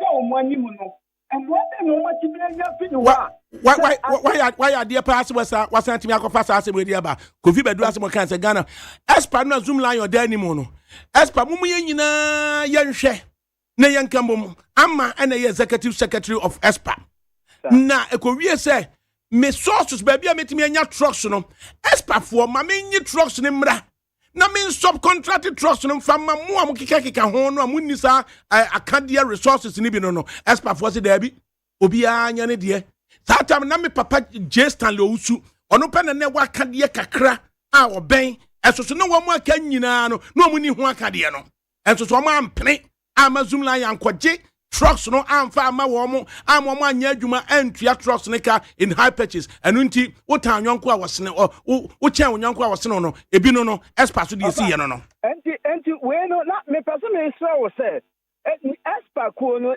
ni enti a eba na sa no say sa time expa na ko omu ko no say aban no mode na omu machines omu de ba omu compactors ne rollers omu de ba no aban mo de no only duties in so that individually no or no abetimi abomodin no watimi atoni machine no dia be ya adwuma na ankoye se makwaji busi anamba kwaji car lorry wo asam na wo kire mu no enti abani nyama na wo president bi ono wo capacity no private capital leverage no nyima wa asem mpre na chinchina aban na mfama me enu say omode to na expa no anwene ne se amatene office wo easily go no ya de wase pa wa ya de pa enti the relevant issues no beba so ya niti bebrebe ya chia ponchepe ya se komenu ma ho na ponche na ya niati too much Why not getting in an say abandoning fa resource ne mano no fanny. That's a private person in the manual, private person be share discount. It's my private person in famano. Aban famano, non can just say, yezu. No can say, yeza, it's can untia. Aban in famano, non can say, shit, rado, untia. And to our palma, aban the meme new sika. Ayatiti atasin kunta kuno. Edia mano. Na what's aban in rane, now says can untia. But private person, as be a mati construction company, a bini drip na yakano. District machines here covered by the assembly no. Abai no ashama wa leverage on private capital. Say farmer assembly no. No mo de ye adwuma na ye tuatua na kakra na ye de benia na atimi akoyenim. Dan say abai no se okofa sika no hene pa no de aba. Na numpoku drip no kra me kamu nsam de akyerewa. Na toshi nyame nhira papa. So ya hwehwe drip mpidie mu ya hwehwe papers pa hwehwe mu asa na toshi age bribe. Be sin ne ya hunu bribe na atoshi giye asumfidie ni nyina ne titi wono no ade ne ya nipa bone fo sa tese kwambia so no e wo se hwehwe nkrata ni mu ase se chienwa Japan na kofa mfidie ni ba ya eye de wo de bia to so ma na atoshi ya hwehwe mu ya hunu bribe na atoshi giye. Every businessman no per capital so the bia to so fa bin to so no a businessman. The point is aban nipa na atoshi ya ban nipa. Yeah. Well, you facilitate your coffee and the aba. I didn't quabrani person insert over share. A juma ben you didn't video any bayano. I was yet to be who say a ban nipa no leverage me at the bayano. What you bribe will be baby. Near to me the cocoa tabri ababa one. Naka ne two baby dear children and not to choke back in your next you didn't the I get a cake. You might get how does it try a team? Yes. And the young focus on and Fidian the betting me. You focus on say a count ben you been at Tiurano.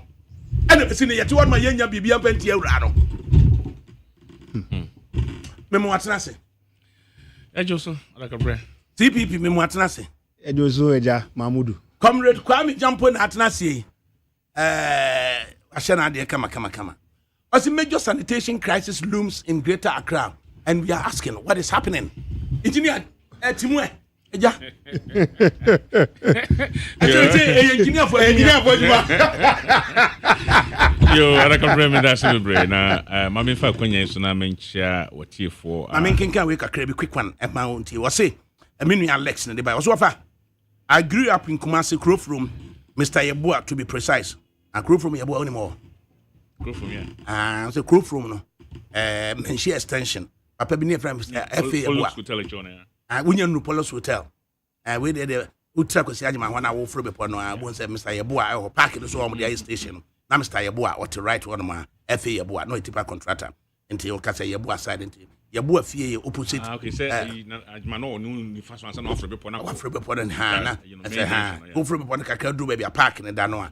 Mr. Yabua only fans Mr. Yabua opposite no and try him if he and a papa yaconum and a pennyquack berry senum and a fence a big cheap big bemo if he. As well, I grew up in Kumasi Grove from Mr. Yabua to be precise in the 70s. Every morning, KCC cleaners were coming to clean the gutters with wheelbarrow patched torn curtains to hold refuse. Supervisors were coming round to inspect if the assigned cleaner had come to clean the area and had properly been done. This was happening in all our cities and urban centers. Over J.J. Rawlings in 1979 came to lay these cleaners off the various councils as they were then, with the reason that they were a burden on the councils. This is the beginning of dumping of refuse in gutters. With the cleaners and their supervisors out of the communities, residents filled it with easy dump refuse into the gutters. Why can't it go back? You want to say that why can't we go back to this system of cleaning our cities and urban centers? Why should the cleaning of our environment be a problem, which very simply to colonial master, but become a problem to black man who has proclaimed can manage his own affairs? Right, Alex, and the way by engineer Mienti way. Yo, me that's a bit na atakabre on say, oh my Ghana hano your problem. Your problem always has been the managers of our situation, political issues. Bibia eye politics. Bibia per se woye bibi. Na so long as adena woye no, ojitum se ebeko against the other political party no. Obeye. And not for the country. Not for the country, no. In fact, that is what this political party in government today, that's what they're doing now. Nia omo ye yina kyerɛ sɛ kwan bi ha so yɛmfa kwan bi so na obi ade awaye no yɛmfa yɛnya bibi nkwa ho na yɛmɛka na bonten sɛ no. No new ideas, nothing. You see, and I keep asking, say, what is the essence of leadership? The essence of leadership is to be able to identify problems. If you leave it to them, they will not be able to solve it themselves. But the government stepping in can solve it for them. And that is the essence of leadership. Now, if I do not see any transformation, if I don't see any change, you don't deserve to continue to be there. And for the past 1 year, this is what we're seeing in this country. And then I who organizes here. So, yeah, so I will stage my me, I have had my opinion on this since long time. And I do not see why one particular company nationwide should manage the waste in our country. I don't see the sense in it. In fact, you see, if we have good managers and people who take responsibility for every region should have their own waste management, sector. Almost a private company managing waste in the country. In that particular region. Investor in that particular region. In that particular region. Invest in that sector. And by so doing, you know what happened? It promotes competition. You can have a contract for 4 years. If you're not able to deliver and clean well and keep the place neat, the possibility that you will lose that contract is very high. But you see, we do this and we hide behind some individuals. I mean, one person managing the waste in this country. Do you know the amount of money we pay to him? And do you know how much it is paid to the worker? I mean, indeed, now you are trying to explain. I'm telling you, the amount of money the government of Ghana pays to one individual company and the percentage, and I say, how much are Utriama workers? I don't think it's worth it. What I think it must happen is every region should have their own waste management company competing just as Zoom Lion. So Zoom Lion can also compete with them to take about 3 regions or 4 regions so that when others perform well, they can also compete. That is what look, in Greater Accra, the capital here, every day, according to research, every day we generate more than 5,000 metric tons of solid waste every day. Out of that, at the Greater Mako 70. Out of that, Arakabre, only 60% and now you collect say you go to the akane nyina ye de na bom na koto amuna na koto enti ensota na ayiri na abu afaso amu afaso a na atwene nyina kogu opum ukoduru opona no a hotantantan. Meanwhile, Waste, look, Kumasi generate more than 4,000 metric tons of waste every day. Now, this waste a resource, a huge resource to generate electricity. Look, it generates not only electricity, it generates job, and I'm telling you, even the generate electricity we know. And sooner, I mean, this is how it is done. Waste, so solid waste, no. Oko ba bia a advanced country na. Your companies are baro bia ya diama omo. What I say? Omo ko fie no ma collect waste no. Na omo de akọ ba bia ye insi omo de gogo incinerator mu. Na omo awe sa car no. Na omo tief ntu hwegu ha. Ye wo nipa omo sort out. na ye mpentwa wo no mayi na ye nade wo no mayi nia yetimi ede no ne arekɔ na ɛwɔ kɔlebu no sale enti omo nyina no they all working nia egu mo kura ye ntimi recycle no na ye de kogu incinerator no mu na ya hye na ye de heat water na water na generate steam na ya channel no through pipe na use Bernoulli theory na they turn turbine na they generate electricity and every 100 metric tons of waste generate 1 megawatt of energy. Now let me bring it down again. If you look at 1 megawatt of energy, look at Babiti said Jubilee House enclave uses about 2.5 megawatts of energy. So that is how much waste that you're generating. So in a year, Accra alone generate about 2 million metric tons of waste. This can generate enough electricity to look. I mean, it's a waste to power technology. That is look. We now have modern technology. Very little amount of waste can generate huge amount of power, and yet look under my own government. I'm saying this. Look, I shouldn't say this, but I will say it. The purposes of the best education interest of the country. Yes, the best interest of the country. I had a partner in South Africa. We prepared proposal to bring in 2 waste to power plant. I tell you, the frustration we went through, the frustration we went through in the hands of people at the Ministry of Sanitation, you'll be surprised. Today, as I talk to you, that kind of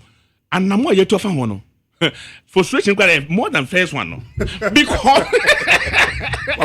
because somebody thinks, when you collect the waste, obi adwuma wa ye no nto ono akɔgye sika ono I say didn't na tema oil refinery entimi nya adwuma no. Those people who bring in the refined oil make sure say the machine doesn't work so that they will always be able and this is the kind of mentality. Meanwhile, we need maximum of 3 waste to energy power plant in this country. Just mount one in between here and Suhum. That will collect all the waste that walk across Hanyina. Now I change the walk Koforodia. Now I change all the enclave at the Babaho. So that's it. We are generating electricity at least in addition to the national grid. For Bakunsu see between Kumasi and Tachima. That will collect those in Kumasi and then Sunyane and then Tachima. You're generating electricity. So that's it. And yet the mentality. So people are put in positions to use the mind to solve problems, and yet that is not what they are thinking about. Look at what this guy is doing. This young boy, and I don't even know why the waste is under youth employment. It should be in the middle of environment science. And now say Minister of Sanitation. So I mean, this small boy, that one of the hands of his car. I think the reason why they put them there is because most of go for more youth now. But we don't. It's as if we are not using our heads, our minds in this country. We have the solutions. We throw money anyhow out there. Yet we can use the same money to solve problems that will solve bigger problems for us. You see, solving the waste problem this way. You're not only killing a bird with 2 birds with 1 stone. No. Apart from cleaning the city, no. You're also using the same waste to add to your national grid. You're generating electricity. Look at the benefit. You waste now. You share no. And sooner ever no. What the enro fra na ye din na eno no mde quota. Quota nam so yi. Na dia ye na kan nam so yo. Do ko do chira ba bia. We just and you come here go nya no hefa.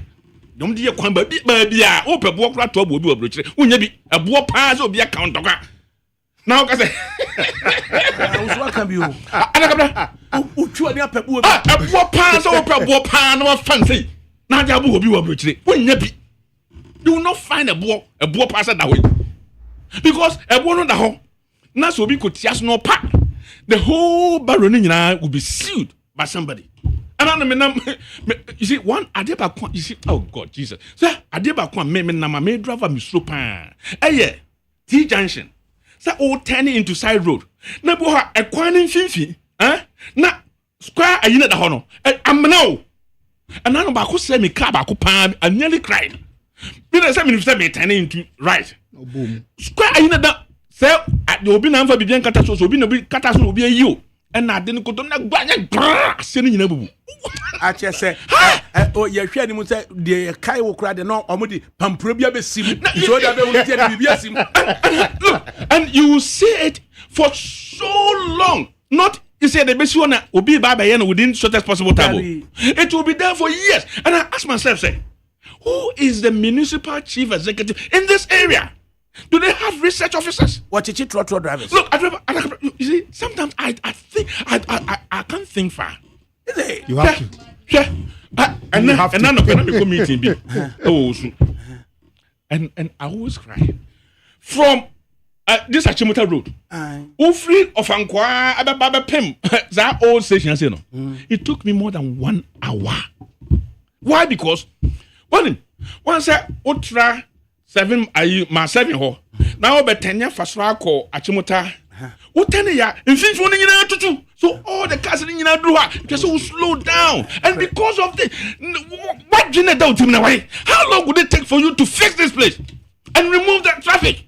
Are you not thinking why is a mayor? Why is the municipal chief executive? I just want to anyway. Are we mad? Baby, I will can hear o kind queen no. You see, the thing is, sometimes I can't. This is what is causing the problem. Don't we have researchers, the people who are working at the municipality now? Here there is always a build-up of traffic. What is causing it? Oh, I'm pothole at the hand. Because of this, it is causing it. This is a simple solution we can find for ourselves. That is what you think of? I'm focused in defending their political parties. Look, people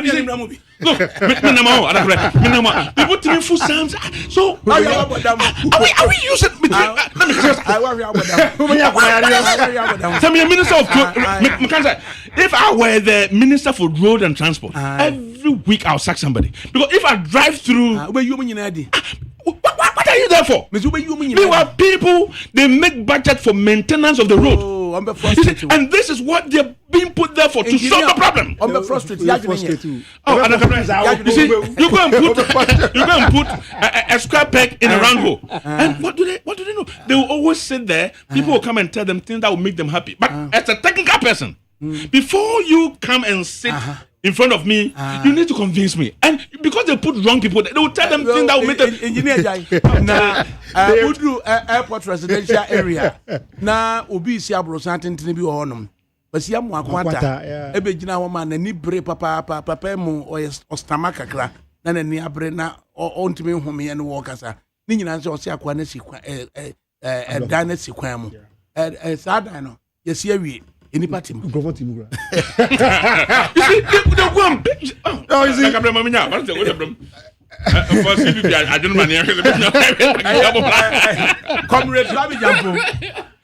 You see, a major sanitation crisis looms in the Greater Accra region, and we are asking. With profound nostalgia, what is happening? Well, Michelle, with you for CBP Penifoni and Miko panelists. I'm the sanitation problem. 30 days a day in my minister, ya can't hear. A bonfire say. Aban and the minimum yabe bibia ayafa because yebeko osutobremu entino esa aban pe bibi na oye efa ho Zoom Lion sensemi amanasi has already buy say to me no say anka the company itself should have explained things like how you've done this afternoon. So what does he see? Mami phone here Juma na 2 omukaba. Microphone him say crap say part time. Microphone be him say 3 hours o. Omo him say full day na 2 omuka sa sika na de mom no. Won na amaye be dru hai. and obi can say yes you about chrono born ama arekone adepana yema na eno na ma arekone adepa yema to the sense say aban kopeska enko we ehwe enko foforo to come and manage our waste situation. Meanwhile we have somebody that we can talk to. Yes no Zoom Lions say cleanliness is next godliness. You know we sorry penny they don't find into Ghana for him na onyo adwen sakra na oni omunsi nkonwa na bibi pan free mu emra enye saa ye ho be kire ye 90 days 30 days no po ndru ye o enso ye ho kire ye ngofo bola be brace ngofo fie because ni oba be fa ko hwegu no onya bi hwegu no so ontimi mfa emane emfa ade no nkosi ni fie ana mfa nkosi obi abobo ano ndi yesra ban no se e panocho waste genetic nyoma bebre a record ni say bidie kra omo bidie kra wo honum ntesi ana bidie na wa ya aka wo hono ye de be den na ade na we si no a wa close down ye de be den se oman we uju oman we hu a udi agro a obenya akoma yare woje oman no because nyoma bebre koso a woju hu a wonte ase we na eya ka sa ku na kutuka no ehunso aso ebi ni because anka ye wura kwame nkumati ase anka we won't go into this problem. He won't live forever, but better things will be done before his demise. He left you guys to solve it. You are not doing it. You guys should come up with new ideas. We are coming up with new ideas, but the thing is, people be brave. Edi omoni si omo mo business so. Sa Zoom Lion problem na start yenye na o. Emra NDC bar so to President Mills time. The same thing. Omo the money si na so sa. Nti yesra ban no say omo ni nsi nkonwa local government minister no ono asori penny Zoom Lion man no asori penny mo friend asori for no mo trantrance no money basintale the agency the entrance to renegotiate the contract no na adepane ariko anya adwuma na Ghana for no so no yes omo sign lay off contract no so omo person be sign no so anya adwuma pa yae because other African countries now man of contract no then omo papa no more man of contract no what did they see into yesra ban no as they said they bet me dey ama aban say yesra no go if sanitation no ebro yen so a we can solve it na the yare bebre na beba correla num ni nasifo yesra no go so call glefe num ni sajo manyo mana efini kuon efi kuon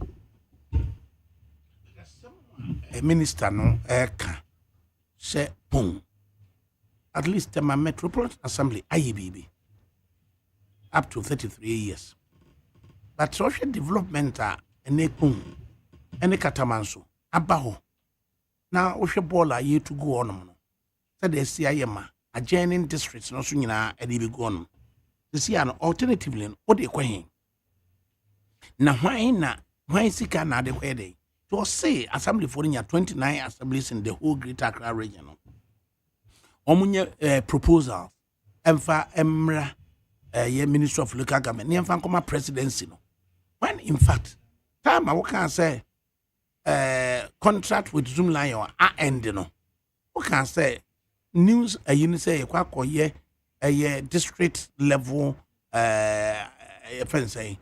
operations just people that assembly no coming then private sector said an engineer Peter Erken no my yajma to open a period no dia na why ya I think the minister na beka say assembly on control from family or the minister assembly ka say onya hwe e wo ho wanya hwe they just cancel the abrogate the man's contract that's all before I cancel or be contract no I say we alternative but you renew before we renew obi contract no I say onya alternative ni there onche so only alternative be say we renew man no man e bia 1 year bi na wo hwehwe obi oba replace no but wanye ina fe e bedu 30 days we e bedu 30 days we me expect say sanitation is so na yan fan shem ni enhwa de say actually ya wa na say actually ya wa no go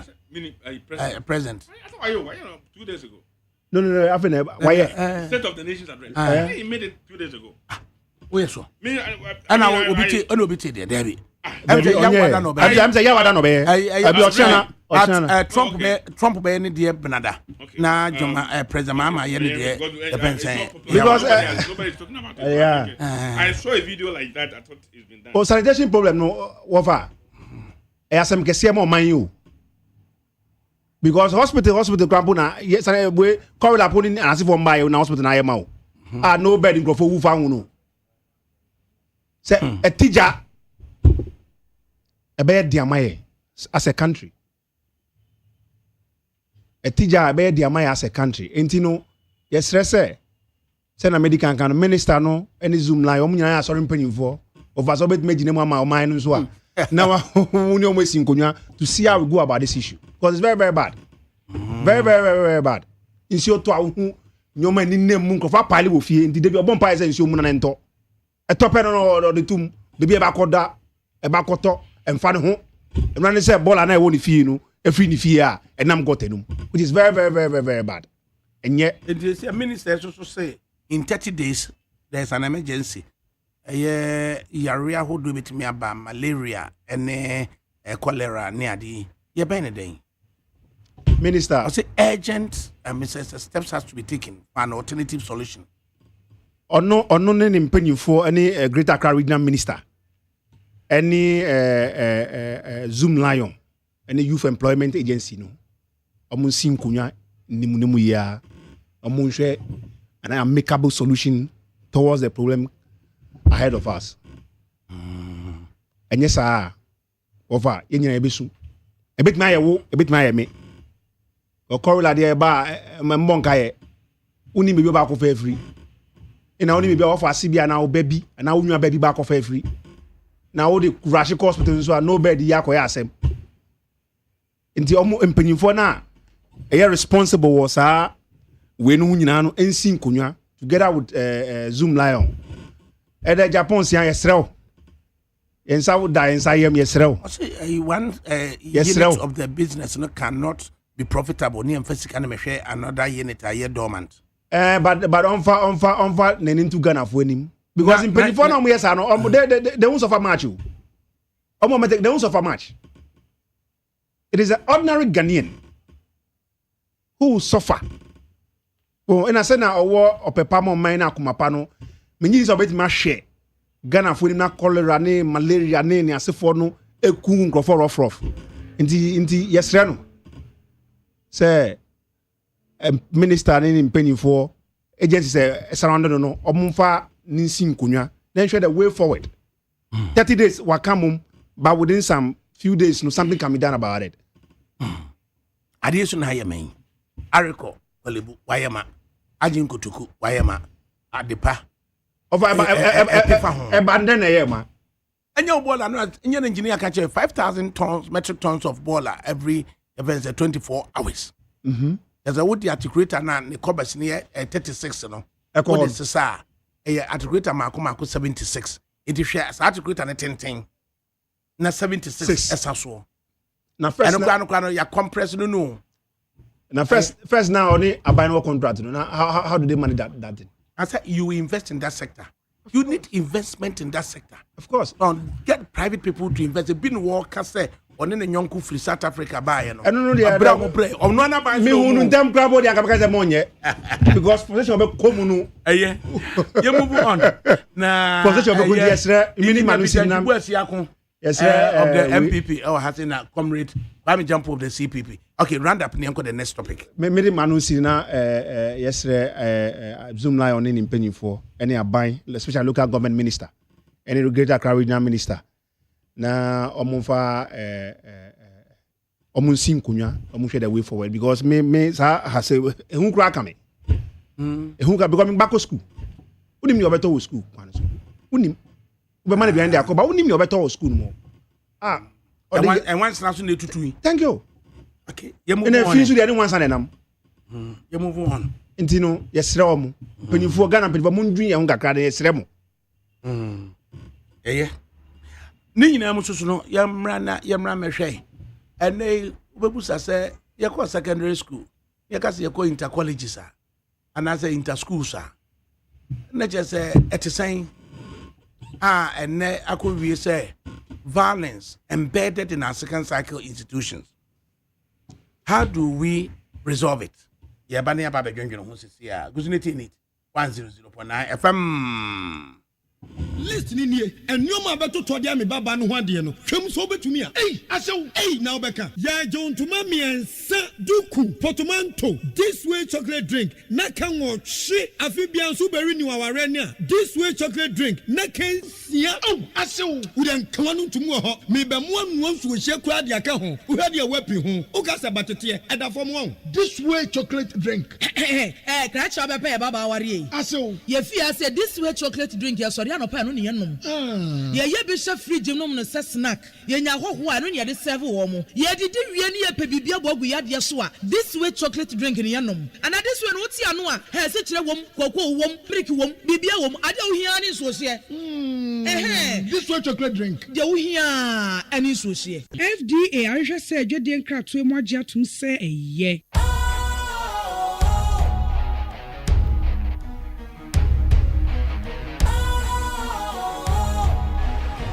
What's cool, fresh and trendy with a new look? Makes you feel real good, that refreshing vibe. Satisfies you right just the way you like. Do you know? Do you know? Do you know? Ain't gotta do it alone. Specialized makes you flow.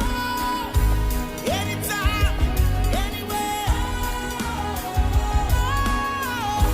Specialized feel different. Always think specialized. Special Ice Natural Mineral Water. Feel different. Think special. This advertisement has been vetted and approved by the FDA. NIT 100.9 FM so any na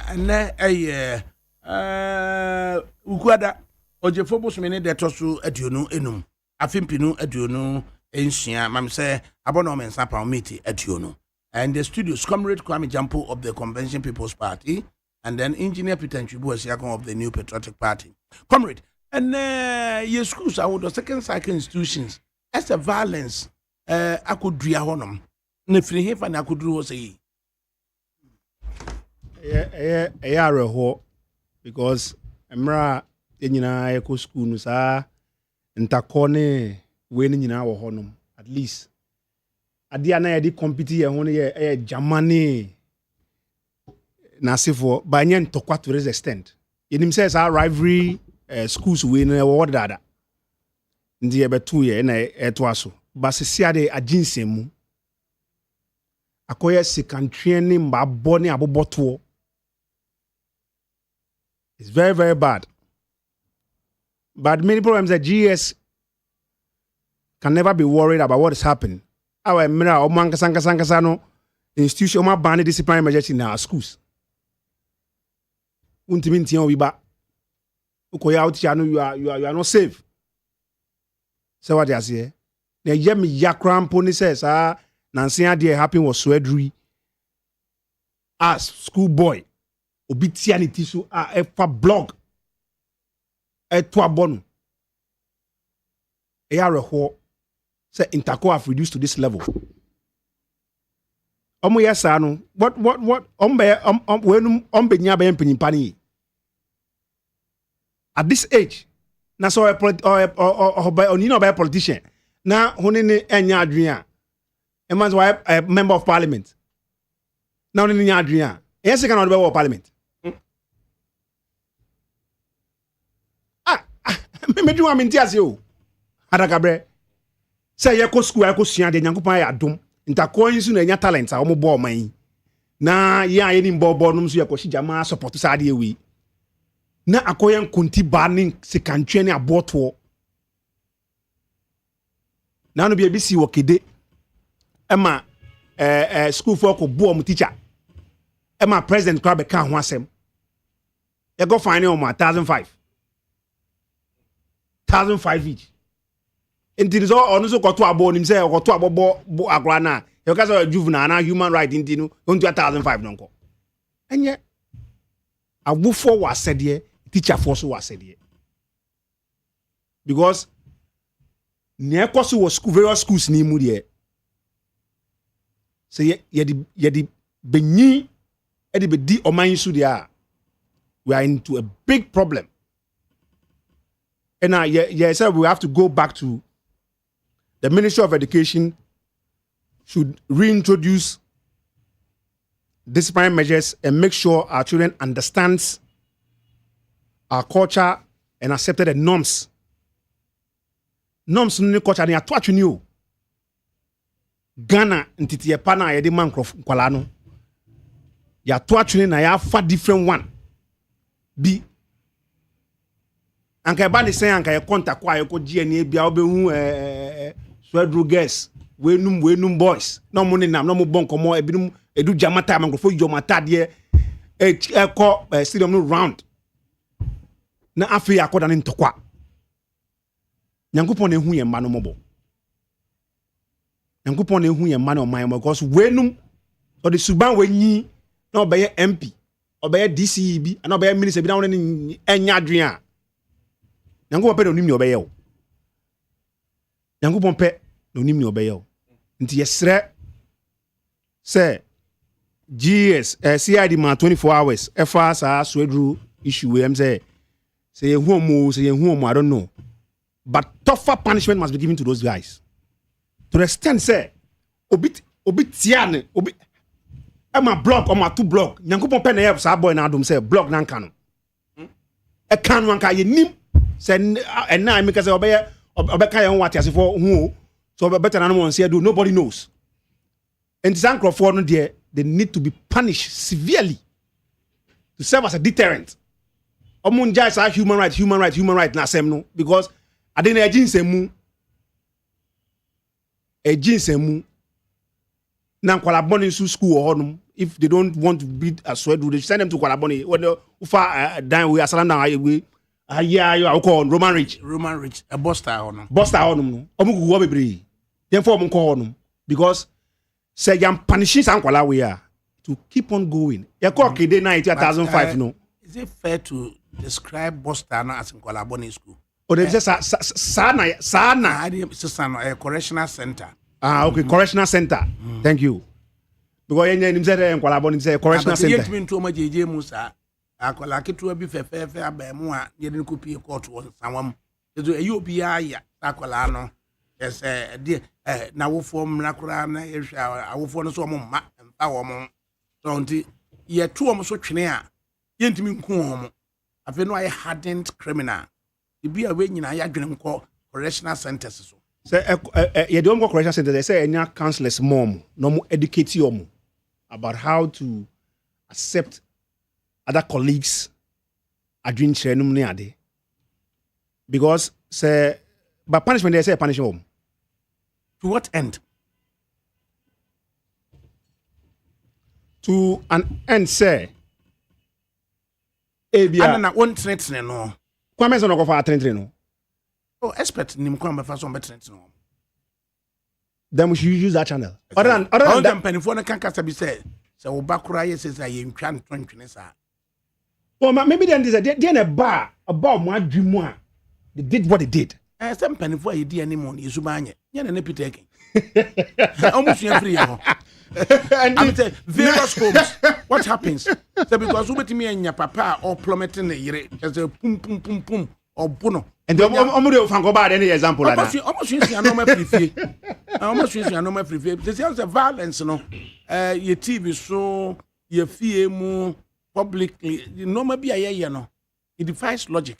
Baby, almost free, no. You might Peter Mremini. But no baby, why they could have omit mission anyway. Anyway. They should learn the better ones that will help them, guide them, shape them to become responsible people. Smarter than that is why it's smarter than me, and they should be punished. Because a society na woman, as a kafu man, no so muhi. So it say a young unyeska contractor and share a committee unya eskafu may you the animal cry wouldn't na wa yɛ sɛ fotofoto bi saa na sɛ ɛyɛ yi nti wohwɛ sɛ dɛ ɔmo bɛyɛ sɛ yɛ ana kyɛ ahiafoɔ paa na mo ne asikafoɔ mu ahyia nti nso school bi ɔwɔ na ahiafoɔ ma dɔɔso na school bi ɔwɔ na asikafoɔ ma dɔɔso mo hyɛ asikafoɔ ma na pu mo dufudufoɔ mo kakra ɛno nti na sɛ woyɛ ohiani ba bɔ mmɔden ano sua adeɛ na bɛyɛ panyimpa na wo ba nso mbɛ enjoy na wo enjoy ni bi okay engineer ram balance no everything about second cycle institutions no adakabre am say sa issue we ya jinsamo na edika say nyina ye dia no tumbi na yeka na on some meeting make some meeting can say people are put in responsible positions and adwuma twa so mo ye no wanya nobody hold him responsible for it. So that's it. So schools are headed by people. They should come up with different means. To me, they are stop some of these actions are taking on. We have in Ghana what we call the schools inspectorate authority. Omo NHS schools no activities ni omo yo honyina nkran behavior ni omo ya ebema school na koso no omo timi ede home measures eba say school no structures enye ya atwa so omo timi inspect omo advise the government to do something about it. And yet the question is, do they even perform that way? Oko advanced country, but to say UK, there is an agency called Ofsted. That is Office for Standards in Education, Children's Services and Skills. They have power so much that if a particular school is not performing within 3 years, if riot and this kind of recalcitrant attitude demonstrated by students are understand for 3 years, no one say school no the performance that agency has the authority to even close down the school. They have that authority. They will put measures in place to ensure say you're following them. Ghana, Hano, do we have agencies that have the teeth to bite, the mouth to even say what they need to say? Everything is being controlled. And I think it's about time that we should give that authority to agencies to take actions. Minoka says here, if a child does anything wrong in any of the schools, for the principal or the headmaster to take disciplinary action on the child, they have to write report. The report has to go to the district education director. The education director cannot do anything. It has to go to the regional. The regional cannot do. It has to come to the national.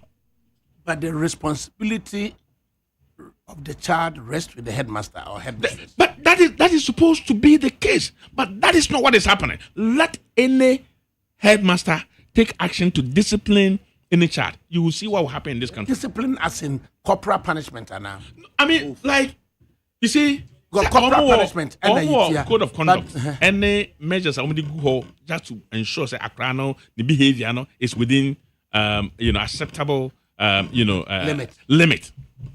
And until Sakrani Bonia, and you know, the management team or the school board almost decide we be corner come take a decision. No school can take that decision. It just say a Bible national and so my any head teacher be any sad you will see what will happen. The person will be reprimanded or sacked, and that is what I think the school heads should be. We should build their capacity to be able to ensure disciplinary action on campuses of this. And another thing, having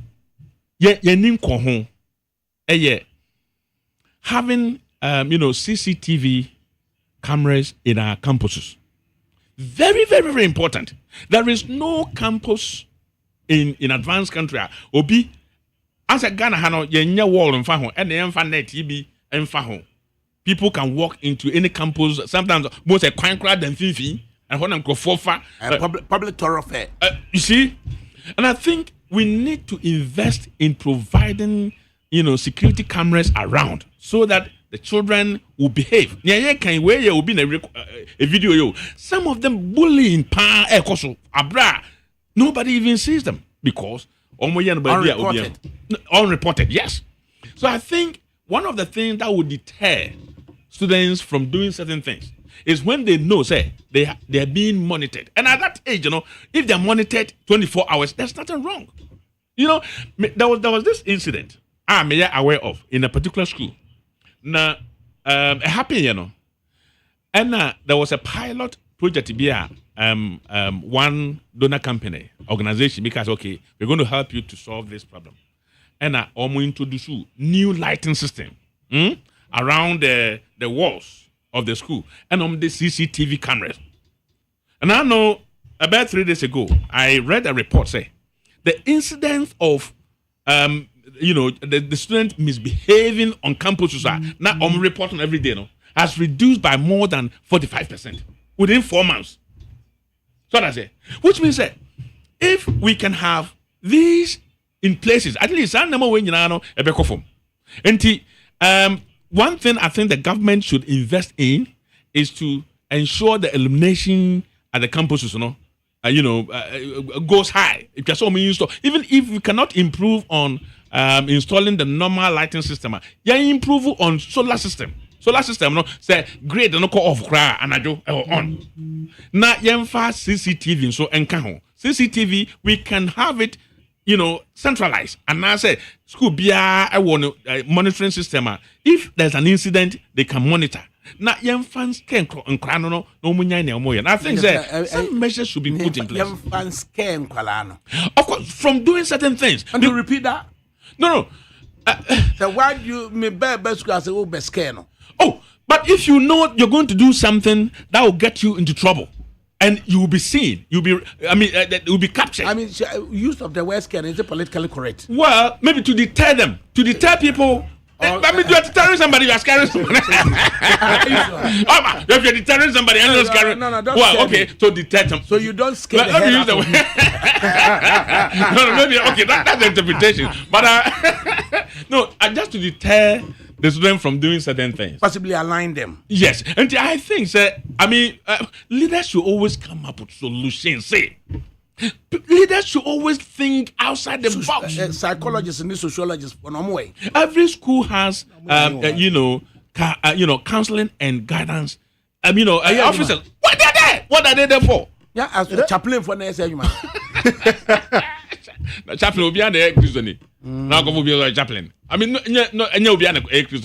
can we have people who are neutral to do certain things and counsel people? To see, 2 students are authorities at the Swedo School of Business. I hand you over my police. Today, court has remanded them for 2 weeks. So you are asking, during your life at the second cycle institution, now you get yourself embroiled in normal basasi. Now you do appear before a judge. The judge, I remind you. Now what call either correctional center or mainstream remand center. What are we making of you? You see, sometimes peer pressure. Sometimes only say open school now because I'm incredible. Me junior secondary school. Boy, be na ohun rankofo pa. Me say ba kwa me pekran say obi ebuli obi me pekran. But me na me wa so wa. Enti no ntim fama me so. Ena okodi okoye ayi okohun ran bi sa na mo ka say P de oye obabu o. And on be an answer. Oh, say why they say the boo of fu say ya do kura na me bunu bru bia mani anye ho. So wa bu no we Mama mani anye ho.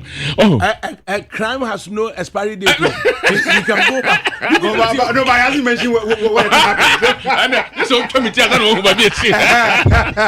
So and then you cry. So because I didn't know why yache obi ni that me take class ya pon na pa afi na yan take class e ko class akoso akoko abafie now so and the noise ano ni akwa smallest guy bi na officer no ho ha and an microphone omo chain up and na omudin sanfon sa so enti me born since I'm a chain sa no wanye sanfon so and I think say Now, Ubu no in auto form na fi say bring That back is the why body. I'm saying that I regret it because Nani saying about we red.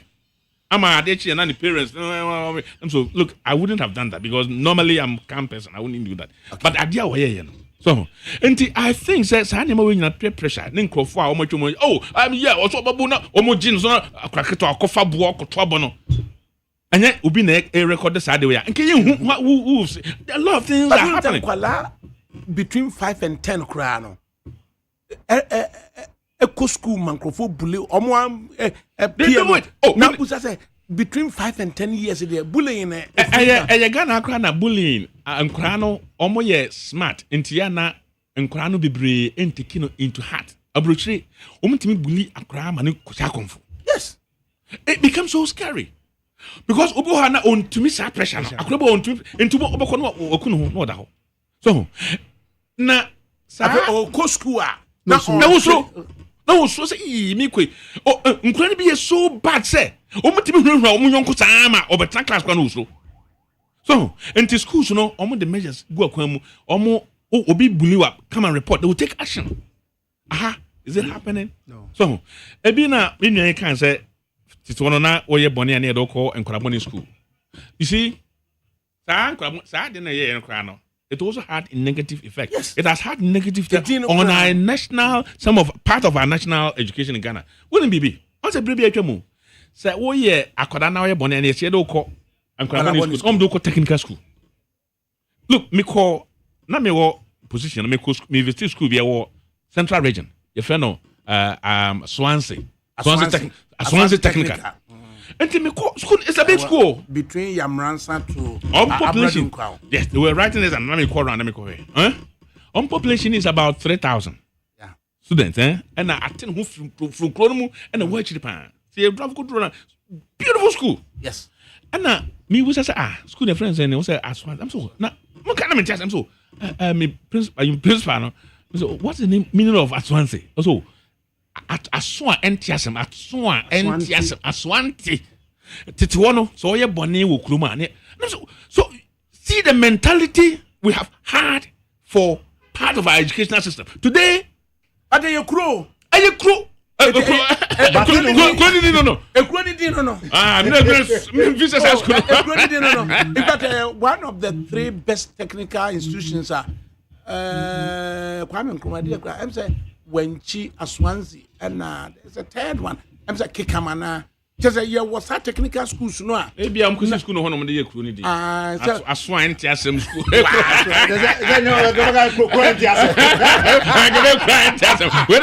I'm going to yeah, now on the Kron be on my was. On the Ukwe between Cape Coast Cracker and Temwa. And Temwa. So one tia memwa. Ukwe as a year as Sankregua. Ediko Sama boy, ubetimi enya eye woman no good. Ewo ho yekuro. Ubetimi enya torum pine. Ubetimi enya. Just enkronkro ni din asomo so kotim wana. So no se wudi free eye enkoko ha say abremu onum. Wudi ko abremu no so eye abepotia ediko abremu no. Obisa wo yira kura ne se kuma se kwansi a. Ebu ham timi name no za but the make can say sa some make na be si sa name no de man no so. One say mentality na ho say technical school there wa we akura bone na de ko. And if we knew say sa de na ye no hadwena and the whole world is geared towards technical and vocational education. Germans, no, and so that being your colonial masters, I been or the other answer a normal classroom, no square room, no, yeah, the literature, one can always go, the Musa, what the Brofo, I couldn't if you now on Google, right, and I'm more competing. So, young called the final issue, no global info analytics at the data be at the was not be drooping this time round. We was a question of how fair or unfair do you think the new price of cocoa announced by the government is? How fair or unfair do you think the new price of cocoa announced by this government is? Or say 44% are saying it is a fair price of 2,500 cedis. and then 26% are saying it is new. They are neutral, ambivalent. How almost are, and then 31% are saying it is unfair. So, from 3,600 cedis per 64 kilo bag to 2,500, 44% are saying it is a fair price, and then 26% are saying they are neutral, and then 31% are saying it is unfair. CPP, Jampo, your views. Cocoa, same way the assembly about me. Info, wire analysis, but the sample size no. Okay. And regions no info no kasa sample size of 7,554, and then sample deployment in 84 constituencies in all the 16 regions, and the method is 16 regions. Since when? Go regions there be cocoa almost 10 regions. And now 10 regions. Now go 16. No price na dama kuku. That's my what defeat some purpose on sample size here. He's been truthful. Oh, truthful. The sample size. Musa so that ono just opedi keke da bia obeya na toto papa sa na obeya ya na guy hwan kana dey po benya wanya he no. Oh. Confidence level near 99%. And then the margin of error a plus or minus 1.5%. And the survey type a computer assisted personal interview face to face. And a period of the interviews here February 19 to February 24. And or the buy. So let's hear you. Maybe 16 regions. In your cocoa 16 regions now. In your cocoa almost 10 regions. Almost 10 regions. In our regions no crampono. There were particular areas I idea cocoa. I think I'll put those areas. Well, and in areas not call no. There is there cocoa going area. 83 constituencies. 83. On your propaganda. Every constituency there constituency can't no say constituency. But if you need your cocoa, achimotano above. Say what they say. And don't check. Is it a cocoa growing area or where? And to me, there until some proper breakdown. Go to the cocoa proper breakdown. Area. That's why you need to do this research. The research okay, I see the 7,554 persons. 56% of them are saying they are cocoa farmers. Oh. They are saying, but he's not aware. 44%. So the 54%. What did they say about the report? The findings, 54%. Did they actually say that they are okay? The headline is that. Nipa was saying 44% are saying it is fair. Because if you aggregate it, now we interview 500 of cocoa farmers. Now we interview 400 of non-cocoa farmers. Now come on, who strike out that percentage? So do it for those who grow cocoa. No, are you worried about methodology or you are worried about the whole thing is bogus? No, the whole thing is bogus. Just make sure no. Akwana don't know I bogus. Oh yeah, you hear the mudo sa muni parents Musa Dakwala. Oh yeah, you hear the mudo. He say o je dey kwa Ghana. Bibia no yin ti me kwa na me nsem Musa no take Ghana edi. Because we say Dr. Baumia winning tea. Okay, so win it away. Oh no, I find Unyame. Unyame. I know I can't say, can Japan 30% as one. When you 23 crack. I go wait one at the Bia. Well, Bien said Baumia was going to win. Man, kind of videos that Baumia will win almost 60%. Man, kind of videos. Make kind of videos. I was even the best, poster. Me can say Canada Japan will struggle to get 25%. Man, kind of videos. But you mean 25%?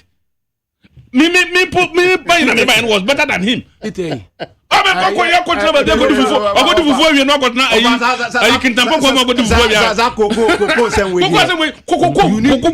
this 2 weeks. By price ready by 2 weeks new. Now I'm going to go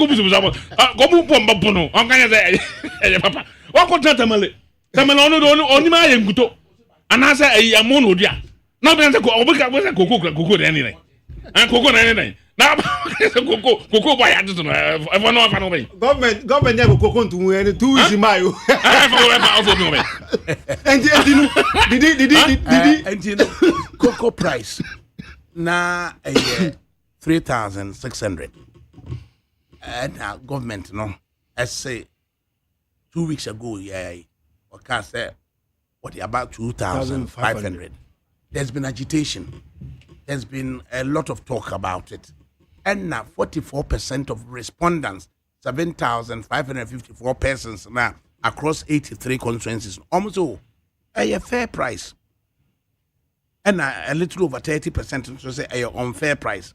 What are your thoughts? Alakabre, me say, if they could go around the country to interview people about cocoa price, then why did they reduce the salaries of only the workers at cocoa board? If cocoa is, everybody is benefiting from cocoa, I didn't think that young can say, okay, cocoa, no, every Ghanaian benefit from it. So every salary earning worker in this country will have their salary reduced. I didn't know cocoa board from Ghana, you got almost salary. So, Uncle Baby won't be a cocoa, no. Now, Uncle Bushom say, and you are more, cocoa, no, I buy so what it is. So, how do you feel about it? Let them tell us, say, oh, in fact, I buy why I dear pan, so what it is. So, and Auntie. Now say Matibi, say you two corners one. Peter. I want to be out here also no. No. Me want to close your ears and because I'm affable person. Affable and an affable and so no catch Ghana for say cocoa na at it so no the best. A pa crafon so many Japan at it 92% of total FOB. So I say, now I didn't know my own nipa or mumu or sadeno. Meaning cocoa, buying personality beer, cocoa, when him said, one to say, what togu, uncle, they be buying. I won't bet or told one more. Sita, just say, what cocoa no. Now, could just can buy or the baby woman. A buy not tissue. When young fan come, I buy so on too. So I buy no answer the bedroom. I buy no there or no there or not or so the bus in the metono. Near only I buying at or your license buying a company at the time of toy, I buying emphasis new price man, I buy no every redeem. They almost intermediaries. Sir, sir, license cocoa buying companies. They have intermediaries, almost to cocoa no bread warm. Into a class war, no bob one or toba between a class why they be baba bia, ye di begu and son abedru at the license buy and hono. That time they never do no ha yen tumu. So I say. Na obia koto over $500 go a fair nebaba. Na ye diabla by na manato. Na maka ya tetiswa. Sa nipa no sikana what from among forces say na yato no na mebe bro no. Ono fa man the man say what on cocoa 3,600. Now I can say 2,500 na de bremia. Onye ne. I didn't know one ko ba bia ye dua cocoa no. Na nko say mumma. How do you feel about this? Now ko akwa ayi bako ba bia ntokwa yi we. Ono cocoa kura no hu bi da. No be say cocoa bona atete so no. Mo jitu ma za mo nyintum. So it's fair. It's fair o nyanza me mu. Nyanza be no ma can it's fair. It's fair how? So I say sa mumusa hwan no odi asem ba Ghana ha o. Abufu wa chen krofo Ghana ha adwene. Sa kwa odi abufu ba Ghana. And the president of Muhammad Baumia president. God will make Baumia president of this country. It is not Musa Danka. Musa Danka. That didn't so come hatch dodo. Aquano, that didn't so come hatch dodo. So Musa Danka. I mean, who all of a sudden he sprang up and he is trying to be popular than everybody. Are you cry? Go away, cry. Go ahead and food. They say, I ordered them. I got a very simple. We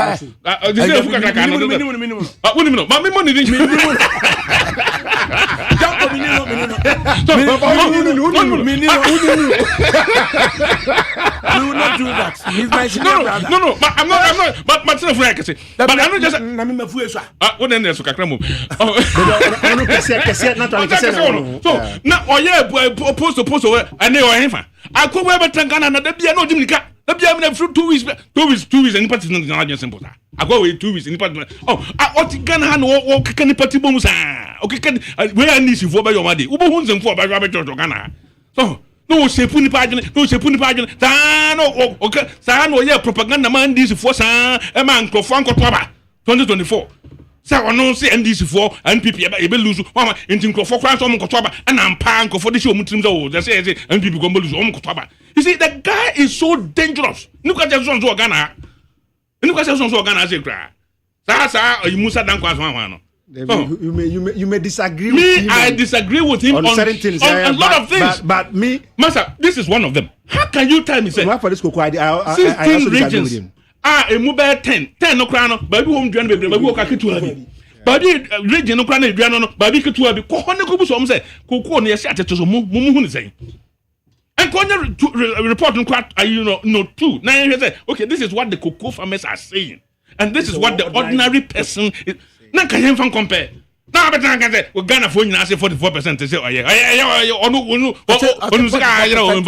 44% of the respondents. And I say Ghana. Respondents and Ghana. Huh?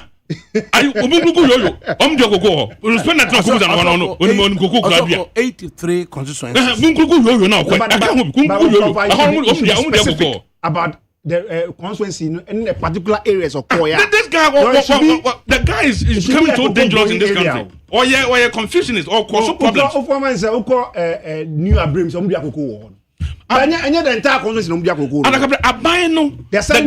The government of Domama made a huge mistake.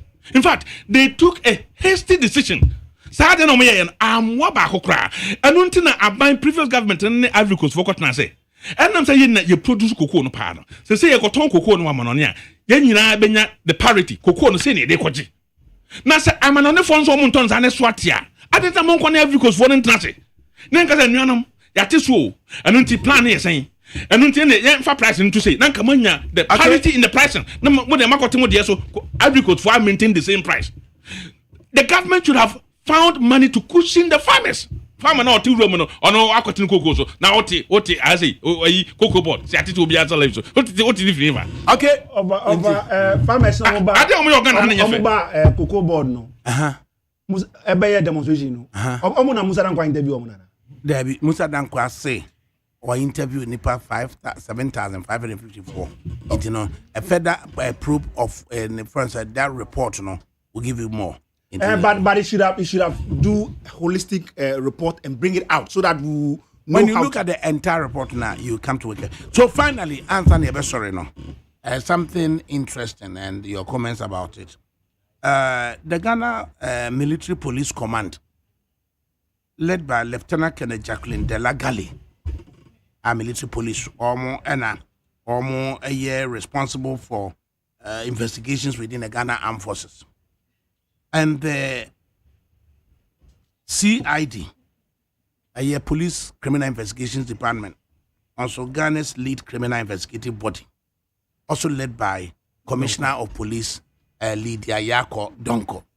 So when 2 ladies, one in charge of Ghana Military Police, one in charge of Criminal Investigation Department of the Ghana Police Service, when they meet to collaborate how to catch irresponsible men, what are your thoughts?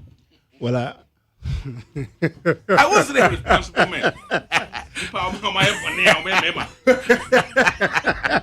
Oh, I responsible man already got everything. To lead in the investigation of crime and other. But I say, Maso, my idea. A lieutenant colonel and a commissioner. Exactly, they've done well, especially a CID boss. No? He have lifted up the image of a CID department, and I think he need to be congratulated. And the way she spoke to headmaster of Swedru business, the 24 hours was too harsh to me. Give me 24 hours. I'll stop here with my men. No, it was too harsh to me. Because we are headmaster now about right rules actually. So exactly. Well, only Mejuma, she knows her job. But the 24 hours was a bit. Or you're pressing into unknown police. Odi police or share police. Or share police. Or police. Yeah, I think it's a plus. And so this is administrative work, and they are going to do their professional work, and for that matter, I am sure, they will be able to deliver. and go through the ranks and go through position so any physical work and they be a picture but I think the mind and and I think they will deliver, they will perform, and it's good when we hear ladies come up to this level. Almost such high responsible positions indeed what they claim say what men can do, women can equally. Me, I have disputed say it throws a challenge and it brings unnecessary competition between men and women. Say what men can do, women can do better. That better now, but they should have said, say what men can do, women can equally do it better. But men can do it, women can do it better. Then, not just say you're throwing a challenge. Say, that is why always men try to, sit on their progress, and because women getting better than me. But if you say what men can do, women can equally do it. That would have been fair. That is better. But if you say that you can do it better than me, that is what you want. That is how they should have said it. Because what they have said brings unnecessary competition to themselves. And then you don't want competition. No competition. Between women and men, it can happen. Men and women. Are you sure? Na men know about pepe. Omo de one will be. Now, dear Crowabana Niji who are warfare through Okano, but to me, create a situation where also could go to the patch. I dear Wako. You go with a young more. Young was a bad. What am I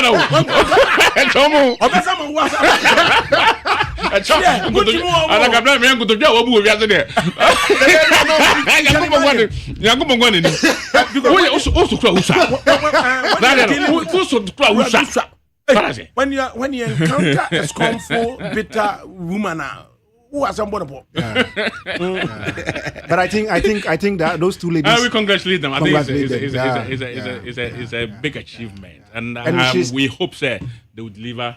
And then they've started. They've started because Usher in Yuma Yakodonko no year so far as since a man is supposed now. Why are they? Never said to have a woman leading investigations within the Ghana Armed Forces. They just say, I told you for you, I just say, military police, Bamudia, Waba, never chill on the Omunyo. It's possible we can have a woman president who will be the chief, commander in chief. So, a woman president as commander in chief. A woman can do it better. You see? You can equally do it, but you can't do it better than men. We can all do it better. You can't say that what is that better than me. Yes. And I think that, look, me, that's why I disagreed with some time ago the pronouncement made by Professor Tamel said he's going to give 40% positions to women in his government. So when about 30%, that's saying. Me, I disagreed with that pronouncement because I do not see why we should patronize women to get their votes. If a time comes and we have 80% women in affairs, I don't see anything wrong with it. If a time comes and there's 100%, I do not see anything wrong. If a time comes, that's a parliament. 60% women. It is by their own effort. I don't see why we should patronize them to put them there. Your point, dear, but quick word on this. If you are to look at this subject and more or less, Menka. Me pass them from Ghana. Na kunu Ghana no ana wabua yen ama ode honchon capsules aba ye de ehwe prostate na ono prayer so na ode some prayer no edi kunu Ghana yen na so ati ana na kunu Ghana ana oba ye na going forward no be kakra mu nyina mo ba I was me serve them with a cup of X and Y granules. No be good. Na X and Y granules me serve them a purify umpie no. So na just omo say na umpie na e dikante tapioca tapioca. Obama kuyen. I have 2 bottles no bia. Ebaboa. Sachet ça. Ebaboa. Dey papa. You order me say man be for. Kunu Ghana na ono decide we nya aboa yen. Ida nyina no Kunu Ghana products no. It is for the household. Obani use as a Beman use as a one. But we should have companies come sponsor program. We can buy and come product and go and we be na next week come find my mom watch. Alaji assalamu alaikum alaji. Mr. Jonas is what as a 1 granules. So na say me dia ye bibi sa dia ye bibi sa. So na be na dance na na abemu no. Nyame nka mo nyina mo engineer and aye comrade Kwam Jampo I mean, shram. Me man teach me the Debra mono. Me man teach me the Debra, me do chairman from Daka Brema Mudu, Usiuma. Panyuka Judamia do baby, I will be ano, Yamenka on a cobo brapa. Now, Major Sergeant, me offers a precope, so as that, Nafino, and then you bought Siaco, but I kept 12 frequent denting, I will create Daka Brema Mudu, Usiuma. As a Duncan, a Brafrema Bankro, so dear, Master Bankro, engineer Bankro. Wamubano no monanano bibia edadin gusuneti neat 100.9 FM ne fie ya ye kwesu de Olakoko Michael woni Abraham oyi DJ Foreigner omo na de yebeko no mo de yebeko jojo Hey, catch it. Listen in here. And you ma beto to dia me baba no hwade no. Hwem so betumi a. Hey, now beka. Ya John to mami ensa duku portmanteau. This way chocolate drink. Na kan wo hwe afibian so beri ni waware ni a. This way chocolate drink. Na kan sia. Asew. Wo den kan no tumu ho. Me be mo anu so hye kura dia ka ho. Wo hwade wapi ho. O ka sa batete eda fom won. This way chocolate drink. Catch up be baba ware. Asew. Ye fi say this way chocolate drink. Ya sorry anopa no ne yenom ye be hye fridge nom no se snack ye nya hoho a no ne de serve wo mo ye didi wie ne ye pebibia bogu ya de so a this way chocolate drink ne yenom and this way no ti ano a he se kire wom kokko wom brick wom bibia wom ade wo hia ne so hye this way chocolate drink je wo hia ani so hye FDA ahwehwe se adwede nkratoe mo agye atum se eye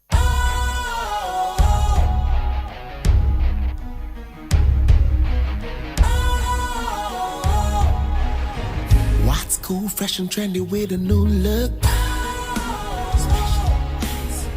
Makes you feel real good, that refreshing vibe. Satisfies you right just the way you like. Do you know? Do you know?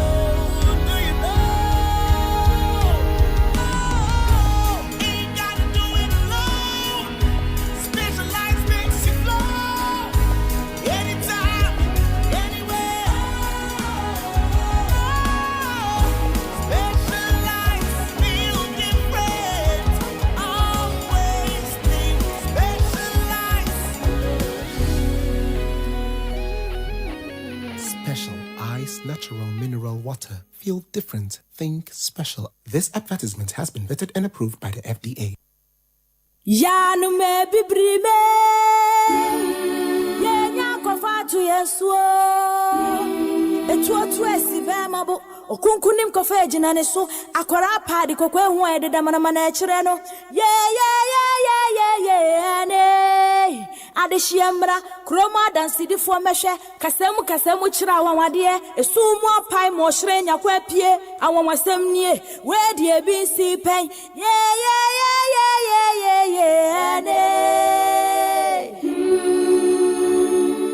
Neat FM yemamwa kwaba. Hey, catch it. Listen in here. And you ma beto to dia me baba no hwade no. Hwem so betumi a. Asew. Now beka. Ya John to mami ensa duku portmanteau. This way chocolate drink. Na kan wo hwe afibian so beri ni waware ni a. This way chocolate drink. Na kan sia. Asew. Wo den kan no tumu ho. Me be mo anu so hye kura dia ka ho. Wo hwade wapi ho. O ka sa batete eda fom won. This way chocolate drink. Catch up be baba ware. Asew. Ye fi say this way chocolate drink ya sorry anopa no ne yenom ye be hye fridge nom no se snack ye nya hoho a no ne de serve wo mo ye didi wie ne ye pebibia bogu ya de so a this way chocolate drink ne yenom and this way no ti ano a he se kire wom kokko wom brick wom bibia wom ade wo hia ne so hye This way chocolate drink. The Uhia and his Sushi. FDA, I just said, you didn't crack to more jet to say a ye.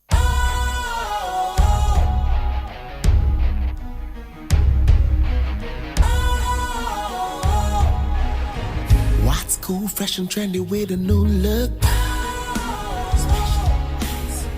Makes you feel real good, that refreshing vibe. Satisfies you right just the way you like. Do you know? Do you know? Do you know? Ain't gotta do it alone. Specialized makes you flow. Anytime, anywhere. Specialized feel different. Always think specialized. Special Ice Natural Mineral Water. Feel different. Think special. This advertisement has been vetted